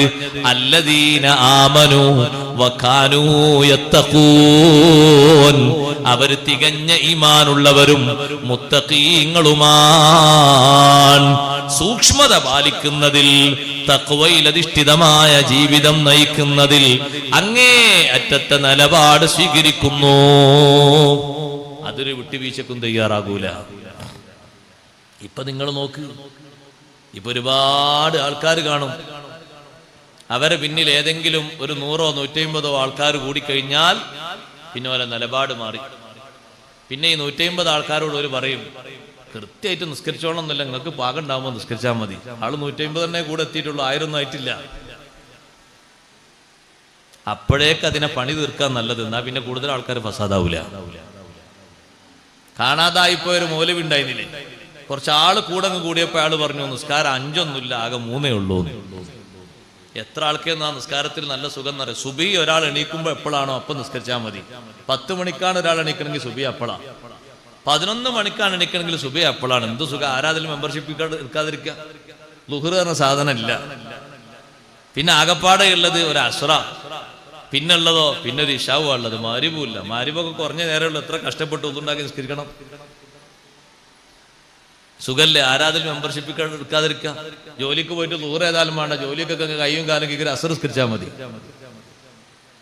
ആളിങ്ങനെ കൂടുമ്പോഴേക്ക് ആശയം മാറാൻ പാടില്ല. എന്തെങ്കിലുമൊക്കെ അത്ഭുതങ്ങൾ കാണുമ്പോഴേക്ക് ഞാനാണ് പഠിച്ചവന് ചിന്തിക്കാൻ പാടില്ല. ശൈഖ് ജീലാനി റളിയല്ലാഹുവിന്റെ ആദർശബോധം നമുക്ക് ഉറച്ച തെളിവാകണം. പണ്ഡിതന്മാരെ ചീത്ത പറയരുത്, പണ്ഡിതന്മാരെ ബഹുമാനിക്കണം. കുറച്ചൊക്കെ നിലപാട് കിട്ടിയെന്ന് കാണുമ്പോഴേക്ക് എല്ലാവരോടും ഞാൻ പറയാം, ഒരു പണ്ഡിതനെയും എതിർക്കരുത്, ഈമാൻ സലാമത്താകൂല. ഒരൊറ്റ ആലിമിനെയും ചീത്ത പറയരുത്, ഈമാൻ രക്ഷപ്പെടൂല. പരിഹാസത്തിന്റെ ഒരു നോട്ടം പോലും നോക്കരുത്. ഒരു മുത്താലിമിനെ പോലും കൊച്ചാക്കരുത്. ഒരു സയ്യിദിനെയും അവമതിക്കരുത്. മനസ്സ് നന്നാകണം. ഒരാൾക്ക് അല്ലാഹു തആല എന്തെങ്കിലും ഒരു ഇൽമോ ഉയർച്ചയോ കൊടുത്തെങ്കിൽ അംഗീകരിക്കാനുള്ള മനസ്സ് വേണം. അല്ലെങ്കിൽ ആ മനസ്സിൽ അങ്ങനെ പുഴുക്കൾ കൂടിക്കൊണ്ടിരിക്കും. അത് നന്നാക്കാൻ കഴിയില്ല. അതിങ്ങനെ നാറിക്കൊണ്ടിരിക്കും. തൊള്ളോണ്ട് ദിക്റും സ്വലാത്തൊക്കെ ചെല്ലുന്നുണ്ടാവും. അതുകൊണ്ട് ബാഹ്യതലത്തിൽ രോഗങ്ങളൊന്നും ഉണ്ടാവില്ല. പക്ഷെ ഉള്ളിൽ ഭയങ്കര ചൊറില്ല, വേദനല്ല, ഒക്കെ മാറിക്കിട്ടി. ഉള്ളിലെ രോഗം മാറിയിട്ടില്ല. ഏതാ ഉള്ളിലെ രോഗം? ഖൽബിന്റെ രോഗം. ഹസദ് മാറണ്ടേ, കിബ്ർ മാറണ്ടേ, റിയാ മാറണ്ടേ, പണ്ഡിതന്മാരോട് വിദ്വേഷം വെക്കരുത്. ഒരൊറ്റ ആലിമിനെയും ചീത്ത പറയാൻ പാടില്ല. ഗ്രൂപ്പ് തിരിച്ചും തിരിക്കാതെ ഒന്നും ചീത്ത പറയാൻ പാടില്ല. ആലിമീങ്ങളെ ബഹുമാനിക്കണം, സാദാത്തുക്കളെ ബഹുമാനിക്കണം. അല്ലാഹു തആല തൗഫീഖ് നൽകട്ടെ. ആലിമീങ്ങളും സാദാത്തുക്കളും അവരെ കയ്യിലുള്ള കാര്യമായിട്ടുള്ള വിജയം അല്ലാഹു നൽകിയ ഇൽമനുസരിച്ചുള്ള അമലുമാണ്. അവരൊരു ദിവസം നിസ്കരിക്കുന്ന സുന്നത്ത് നിസ്കാരങ്ങളിൽ പകുതി പോലും നമ്മൾ നിസ്കരിക്കൂല. പക്ഷെ ഒരാളെ കിട്ടിയാൽ ഗീബത്തും നമീമത്തും പറയാൻ നമ്മളെ കയ്യിൽ ഒന്നോ രണ്ടോ അല്ല ഇഷ്ടം പോലെ കഥകളാ. പറഞ്ഞങ്ങൾ തീർത്താ കരുതും ഇവനെ ഇരുത്തണം ആ ആലിമിന്റെ സ്ഥാനത്ത്, ആ ആലിമിനെ ഇവിടെ കൊണ്ട് ഇരുത്തണം എന്ന് കരുതും. അത്രയാ ഓരോരുത്തരുടെ നാവിന്റെ നീട്ടം കാണുമ്പോൾ മനസ്സിലാണ്. അള്ളാഹു കാത്ത് രക്ഷിക്കട്ടെ. ഒരൊറ്റ ആലിമിനെയും ചീത്ത പറയരുത്. ആലിമീങ്ങളെ നല്ലോണം ബഹുമാനിക്കണം, മുത്തഅല്ലിമീങ്ങളെ നല്ലോണം ബഹുമാനിക്കണം. ഷെയ്ഖ് ജീലാനി റളിയല്ലാഹു അൻഹു നോക്ക് നിങ്ങൾ, ഒരു ചെറിയ മുത്തഅല്ലിമിനെ കണ്ടാലും എന്തൊരു ബഹുമാനമാണ് മഹാനവറുകൾക്ക്, എന്തൊരു സ്നേഹമാണ്, എന്തൊരു ആദരവാണ്. കാരണം അവരിലുള്ള കാര്യമായിട്ടുള്ള മികവ് അവർ അള്ളാഹുവിന്റെ ഇൽമു പഠിക്കുന്നു എന്നുള്ളതാണ്. വേഷഭൂഷാദികൾ മാത്രം നോക്കിയിട്ടല്ല, അതതിന്റെ ഒരു അടയാളമാണ്. ബഹുമാനിക്കാൻ വേണ്ടിയുള്ള ഒരു അടയാളം. അവർ പഠിക്കുന്ന ഇൽമിനാണ് സ്ഥാനം. നമ്മൾ മനസ്സിലാക്കണം. ഷെയ്ഖ് ജീലാനി റളിയല്ലാഹുവിന്റെ ആദർശബോധം. മഹാനവറുകൾ ഇങ്ങനെ ചുറ്റി സഞ്ചരിക്കുന്ന ഒരു കാലുണ്ടായിരുന്നു. 25 കൊല്ലം ഇൽമു പഠിക്കുന്ന കാലത്ത് ജനങ്ങളുടെ അവസ്ഥകൾ അറിയാൻ വേണ്ടി ചുറ്റി സഞ്ചരിക്കുന്ന ഒരു കാലം, സുഹൃദിലായി നടക്കുന്ന ഒരു കാലം. 25 ആണ്ടോളം ചുറ്റി നടന്നോവർ എന്ന് മാലയിൽ പറയുന്നത് ആ സുഹൃദിന്റെ കാലത്തെ പറ്റിയാണ്. ക്ഷീണിച്ചുകൊണ്ട് മഹാനവറുകൾ മരച്ചുവട്ടിലിരിക്കുമ്പോ പരീക്ഷണാർത്ഥം ഷെയ്ഖ് ജീലാനി റളിയല്ലാഹുവിന്റെ മുന്നിൽ ഇബ്ലീസ് പ്രത്യക്ഷപ്പെടുകയാണ്. ഇബ്ലീസ് ലഅനത്തുല്ലാഹി എങ്ങനെയാണ് പ്രത്യക്ഷപ്പെടുന്നത്? ഒരു നല്ല സുപ്ര, ഭക്ഷണങ്ങളും വെള്ളവും ഒക്കെ നിറഞ്ഞ ഒരു സുപ്ര തായോട്ട് ഇങ്ങനെ ഇറക്കുന്നു. ആ സുപ്രയിലേക്ക് നോക്കുമ്പോ ഷെയ്ഖ് ജീലാനി റളിയല്ലാഹു അൻഹു വിശന്നിരിക്കാണ്, ദാഹമുണ്ട്, വിശപ്പുണ്ട്. അതിലേക്ക് നോക്കുന്ന സമയത്ത് കാണുന്നത് സ്വർണപാത്രങ്ങളിൽ നിറയെ ഭക്ഷണം, വെള്ളിക്കോപ്പകളിൽ ധാരാളം പാനീയങ്ങളുണ്ട്. സുഭിക്ഷമായ ഭക്ഷണം, മധുരമൂറുന്ന പാനീയങ്ങൾ. കൂട്ടത്തിൽ ഒരു വാക്കും കൂടി കേട്ടു. എന്താ വാക്ക്? നിങ്ങൾ വലിയ ആളല്ലേ, അതുകൊണ്ട് നേരത്തെ നിങ്ങൾക്ക് ഹറാമായിരുന്ന പലതും ഇപ്പൊ ഞാൻ ഹലാലാക്കി തന്നു. അത് നല്ല വർത്താനല്ലേ? അങ്ങനല്ലേ ചില കള്ളന്മാരായ ആൾക്കാർ? ഏതെങ്കിലും കുറച്ചാള് മുന്നിൽ വരുമ്പോ പിന്നെ അവർക്ക് നിസ്കാരമല്ല. അപ്പൊ എന്താ ഇപ്പൊ മൂപ്പർക്ക് നിസ്കാരമില്ലാത്തത്? മൂപ്പര് നിസ്കാരത്തെ പറ്റി നിങ്ങൾ ചോദിക്കരുത്, പിന്നെ ആ നിസ്കാരത്തെ പറ്റി ചോദിക്കണ്ടി. മൂപ്പര് മുഷാഹദയിലാണ്. അത് പ്രത്യേകം 4 അറബി വാക്ക് പറയാൻ പഠിപ്പിച്ചാൽ മതിയല്ലോ. മൂപ്പര് മുഷാഹദയിലാണ്, മൂപ്പര് മുറാഖബയിലാണ്, മൂപ്പര് ഫനായിലാണ്. അപ്പൊ തിരിച്ചു പറയണം, ഫനാവും മുഷാഹദ എന്നല്ല, അടിന്റെ കുറവാണ്. നിസ്കരിക്കാത്തിന് ചെറുപ്പത്തിൽ തന്നെ അടി കിട്ടിയിട്ടില്ല വാപ്പാരന്മാരൊന്നും. എപ്പോഴെങ്കിലും ഒരു കിട്ടുന്ന ഒരു അടി ഹാനിച്ച കളവാണത്. നിസ്കരിക്കാതിരിക്കാൻ പറ്റുമോ? എന്തെങ്കിലും ഒരു കഴിവുണ്ടായിട്ട് എനിക്കത് വേണ്ടാന്ന് പറയാൻ പറ്റുമോ? ഷെയ്ഖ് ജീലാനി റളിയല്ലാഹു അൻഹുവിനോട് ഒരു അഭ്യർത്ഥന, നിങ്ങളിപ്പോ വലിയ ആളായില്ലേ, അതുകൊണ്ട് നേരത്തെ ഹറാമായത് പലതും നിങ്ങൾക്ക് ഞാൻ ഹലാലാക്കി തന്നു. സ്വർണപാത്രങ്ങൾക്ക് ഹറാമായിരുന്നു, നിങ്ങൾ പഠിച്ചതനുസരിച്ച്. വെള്ളിക്കോപ്പയിൽ കുടിക്കാൻ പാടില്ല, ഹറാമായിരുന്നു. അത് രണ്ടും ഉപയോഗിക്കൽ പറ്റുന്നൊരു ലോകമുണ്ട്, സ്വർഗലോകമാണ്. നിങ്ങൾക്കത് പറ്റൂലെന്നല്ലേ നിങ്ങൾ പഠിച്ചത്. നിങ്ങളെ സ്ഥാന ബഹുമാനം കൊണ്ട് നിങ്ങൾക്ക് ഹലാലാക്കി തന്നു. ഷെയ്ഖ് ജീലാനി റളിയല്ലാഹു അൻഹു ആ സുപ്രങ്ങനെ തായോട്ട് ഇറങ്ങി വന്നപ്പോ കാല് ഉയർത്തിപ്പിടിച്ചൊരൊറ്റ തട്ട് കൊടുത്തിട്ട് പറഞ്ഞു, ശപിക്കപ്പെട്ട പിശാചേ, മിണ്ടാതെ പോടാ, മിണ്ടാതെ പണി നോക്കിപ്പോടാ. ഇബ്ലീസ് സംസാരിക്കുന്നു. ആ സുപ്ര പിന്നെ പുകച്ചുരുളായിട്ട് ഇങ്ങനെ ഉയർന്നു. പുകച്ചുരുളുകൾക്കുള്ളിൽ നിന്നൊരു വർത്തമാനം, നിങ്ങൾ വല്ലാത്ത മനുഷ്യൻ തന്നെയാണ്. നിങ്ങളെപ്പോലെ പർണശാലയിൽ ഇരിക്കുന്ന 69 ആളുകളെ തെറ്റിച്ചിട്ടാ ഞാൻ വരുന്നത്. നിങ്ങൾ എന്റെ കണക്കിൽ 70ാമത്തെ ആളായിരുന്നു. പക്ഷേ നിങ്ങളെ തെറ്റിക്കാൻ എന്റെ കയ്യിൽ ഒരു അടവും ഇല്ല. ചതിക്കാൻ വേണ്ടി ഇബ്ലീസ് വന്നതാണ്. മറ്റുള്ളവരെന്ത് മനസ്സിലാക്കും സഹോദരങ്ങളെ? സ്ഥാനം കൊണ്ട് അള്ളാഹു എനിക്ക് തന്നതാണ്, ബഹുമാനം കൊണ്ട് അള്ളാഹു എനിക്ക് പ്രത്യേകം തന്നതാണ്. ഷെയ്ഖ് ജീലാനി തങ്ങൾ ഈ വിഷയം ശിഷ്യന്മാരോട് പറഞ്ഞപ്പോ മുതഅല്ലിമീങ്ങൾ ചോദിച്ചു, അല്ല ഉസ്താദേ, കടുത്ത വിശപ്പ്, വല്ലാത്ത ദാഹം, കുറച്ചെങ്കിലും കുടിക്കാൻ തോന്നാതെ, കുറച്ചെങ്കിലും ഭക്ഷണം കഴിക്കാൻ തോന്നാതെ ഒരൊറ്റ അടിക്കന്നെ തട്ടിക്കളഞ്ഞത് എങ്ങനെയാണ്? ശൈഖ് ജീലാനി തങ്ങൾ പറഞ്ഞു, എന്റെ ആദർശം സയ്യിദുനാ മുഹമ്മദുർ റസൂലുള്ളാഹി സ്വല്ലല്ലാഹു അലൈഹി വസല്ലം തങ്ങളുടെ ആദർശമാണ്. ഹറാമാക്കിയത് ഹലാലാക്കി തന്നു എന്ന് പറഞ്ഞപ്പോഴേക്ക് എന്റെ മനസ്സിൽ വന്നത്, സ്വർണപാത്രം നബി തങ്ങൾ കണ്ടിട്ടില്ലേ, വെള്ളിക്കോപ്പ അള്ളാന്റെ ഹബീബ് കണ്ടിട്ടില്ലേ, ഉപയോഗിച്ചിട്ടില്ലല്ലോ. അവിടുത്തേക്ക് ഹലാലാകാത്തത് എനിക്ക് ഹലാലാവുകയോ? ലികുല്ലി വലിൻ ലഹു ഖദമുൻ വ ഇന്നി അലാ ഖദമിൻ നബി ബദിരിൽ കമാലി. എല്ലാ വലികളും ഓരോ നബിവാശി, ഞാൻ എന്റെ സീബാവ കാൽവശി എന്നോവർ. ആ നബിയുടെ ആദർശത്തിലാണ് ഞാൻ ഉറച്ചു നിൽക്കുന്നത്.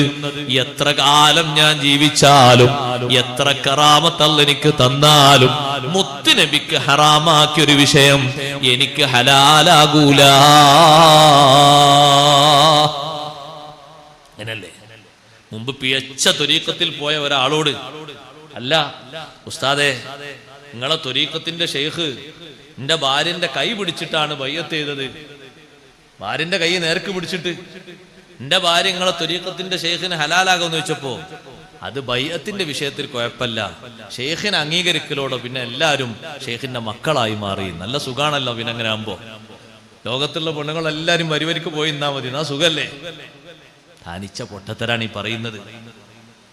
സഹോദരന്മാരെ, കുറച്ചാള് വരുമ്പോ അങ്ങനെ തോന്നിപ്പോവുകയാണ്. അല്ലാഹു നമ്മളെ കാത്തിരക്ഷിക്കട്ടെ.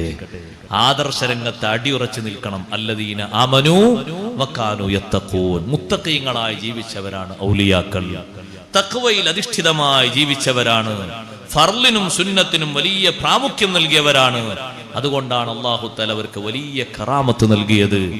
ആ കറാമത്ത് നൽകിയ കൂട്ടത്തിൽ മുത്തവാത്തിറായി പറഞ്ഞു തീർക്കാൻ കഴിയാത്ത അത്രയും വലിയ കറാമത്തുകളുള്ള മഹാനാണ് ഷെയ്ഖ് അബ്ദുൽ ഖാദിർ ജീലാനി ഖദ്ദസല്ലാഹു സിർറഹുൽ അസീസ്.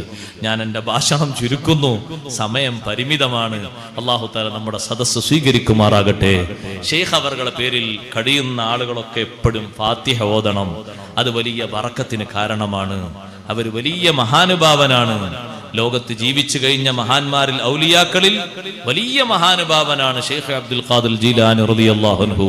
ഒരു സാധാരണ മഹാനല്ല. ഇന്നും നിങ്ങൾ നോക്ക്, നമ്മൾ കാണാത്ത സ്ഥലമാണ് ഇറാന്. ജീലാൻ എന്നൊക്കെ പറഞ്ഞാൽ ഇപ്പൊ ആളുകൾ ഇങ്ങനെ പതുക്കെ പതുക്കെ പോയി തുടങ്ങുന്നേ ഉള്ളൂ സന്ദർശിക്കാൻ. ബഗ്ദാദൊക്കെ ഇപ്പൊ അടുത്ത കാലത്ത് ആളുകൾ നമ്മുടെ നാട്ടിൽ നിന്ന് കൂട്ടം കൂട്ടമായി പോയി തുടങ്ങുന്നേ ഉള്ളൂ. സിയാറത്തിന് അല്ലാഹു തൗഫീഖ് തരട്ടെ. ആ വലിയ മഹാനുഭാവന്റെ പേരിൽ എത്ര നാടുകളിലാണ് ഉറൂസും അനുസ്മരണവും ഭക്ഷണ വിതരണവും സാന്ത്വന പ്രവർത്തനവും. ഇവിടെ ആളുകൾ ഒരുമിച്ച് കൂടിയത് വെറും ഒരു വാർഷികത്തിനും ദുആനും മാത്രമല്ല. ഞാൻ ഈ പേപ്പർ നോക്കുമ്പോഴാണ് മനസ്സിലായത്, ഒരുപാട് നല്ല നല്ല പ്രവർത്തനങ്ങളുണ്ട്. സാന്ത്വനം, മെഡിക്കൽ കാർഡ് വിതരണം, ഡയാലിസിസ് കാർഡ് വിതരണം, അങ്ങനെ ഒരുപാട് നല്ല നല്ല കാര്യങ്ങൾ, സമൂഹത്തിന് ഉപകാരപ്രദമായ കാര്യങ്ങൾ ഈ വാർഷികത്തിന്റെ പിന്നിൽ ഇവിടെ നടപ്പിലാക്കുന്നുണ്ട്. അല്ലാഹു ഖബൂൽ ചെയ്യുമാറാകട്ടെ. അതൊക്കെ നല്ല നന്മകളാണ്. ആളുകൾക്ക് ഓരോ കാലഘട്ടത്തിൽ ആവശ്യമായ സേവന പ്രവർത്തനങ്ങൾ അത് മുഖ്യമായ ലക്ഷ്യമാണ്. ദുആ ഉണ്ട്, ദിക്റുണ്ട്, മൗലിദുണ്ട്, മഹ്ലറത്തുൽ ബദരിയിലെ ദിക്റൊക്കെ ചൊല്ലി ബദരീങ്ങളെ തവസ്സുലാക്കി ഒക്കെ ദ്വാരക്കുന്ന സദസ്സാണ്. ജീവിതത്തിന് ആവശ്യമായ നല്ല നല്ല പ്രവർത്തനങ്ങളും അല്ലാഹു ഖബൂൽ ചെയ്യുമാറാകട്ടെ. അതിനുവേണ്ടി സഹായിക്കുന്ന, സഹകരിക്കുന്ന, നേതൃത്വം നൽകുന്ന മുഴുവൻ ആളുകൾക്കും അല്ലാഹു ഖൈറും ബർക്കത്തും ഏറ്റി തരുമാറാകട്ടെ. ഈ സദസ്സിൽ വന്നെത്തിയ ഉമ്മമാര്, പെങ്ങന്മാര്, ചെറുപ്പക്കാര്, കുട്ടികൾ, മുതഅല്ലിമുകൾ, ഉസ്താദുമാര്, കാരണവന്മാർ, ഉപ്പമാര്, എല്ലാവർക്കും നീ ബർക്കത്ത് നൽകണേ റഹ്മാനെ. രോഗികളുണ്ട്, എല്ലാവരുടെ രോഗങ്ങളും നീ മാറ്റിത്തരണേ റഹ്മാനെ. നമുക്ക് നേതൃത്വം നൽകുന്ന ബഹുമാനപ്പെട്ട അണ്ടൂർക്കോണം സയ്യിദ് അവർകൾ തങ്ങളുപ്പാപ്പ നമുക്ക് വേണ്ടി ദുആ ചെയ്തു തരും. വേണ്ട ഉപദേശങ്ങളൊക്കെ ചെയ്തു തരും. അല്ലാഹു നമ്മുടെ സദസ്സ് സ്വീകരിക്കുമാറാകട്ടെ. നമ്മുടെ എല്ലാ കാര്യങ്ങളിലും അല്ലാഹു തആല ഫത്ഹും സലാമത്തും ഏറ്റി നൽകുമാറാകട്ടെ. നിങ്ങളൊക്കെ ദുആ ചെയ്യണം. ശൈഖ് ജീലാനി റളിയല്ലാഹു അൻഹുവിനെ പറ്റി കുറഞ്ഞ വാക്കുകൾ മാത്രം ഞാൻ സംസാരിച്ചതാണ്. പഠിക്കാൻ കിട്ടുന്ന നല്ല ഭാഷണങ്ങൾ കേട്ട് ഇനിയും ധാരാളം നമ്മൾ പഠിക്കണം. മഹാനവറുകളെ ആത്മീയമായി നല്ലോണം സ്നേഹിക്കണം. അവരുമായിട്ടൊരു ബന്ധത്തിന് വേണ്ടി ഒരു ഫാത്തിഹയെങ്കിലും ഓരോ ദിവസം ഓതണം. അതിനാകെ നമുക്ക് ചെലവ് 1 മിനിറ്റ് 1.5 മിനിറ്റേ വരുള്ളൂ. കൂടുതൽ ചെലവൊന്നും വരൂല. ഹദ്ദാദ് റാത്തീബ് ഓതുന്ന ആളുകൾ ആ കൂട്ടത്തിൽ ഒരു ഫാത്തിഹയും കൂടി ഓതിയാൽ ആ സമയത്തിന്റെ ഉള്ളിലല്ലേ, അല്ലെങ്കിൽ പകലോ രാത്രിയോ, അതൊരു ബന്ധത്തിന് കാരണമാണ്. വലിയ മഹാന്മാരുമായി അങ്ങനെ ഫാത്തിഹ ഓതി അവർക്ക് നല്ലത് ഹദിയ ചെയ്തുകൊണ്ട് നമ്മൾ നല്ല ബന്ധം സ്ഥാപിക്കണം. അല്ലാഹു തൗഫീഖ് നൽകുമാറാകട്ടെ. നിങ്ങളെല്ലാവരും ദുആ ചെയ്യണമെന്ന് മാത്രം ഓർമ്മപ്പെടുത്തി ഞാൻ എൻ്റെ വാക്കുകൾ ഉപസംഹരിക്കുന്നു. വസല്ലല്ലാഹു അലാ ഖൈരി ഖൽഖിഹി സയ്യിദിനാ മുഹമ്മദിൻ നബിയിൽ ഉമ്മി വഅലാ ആലിഹി വസഹ്ബിഹി വസല്ലം വൽഹംദുലില്ലാഹി റബ്ബിൽ ആലമീൻ.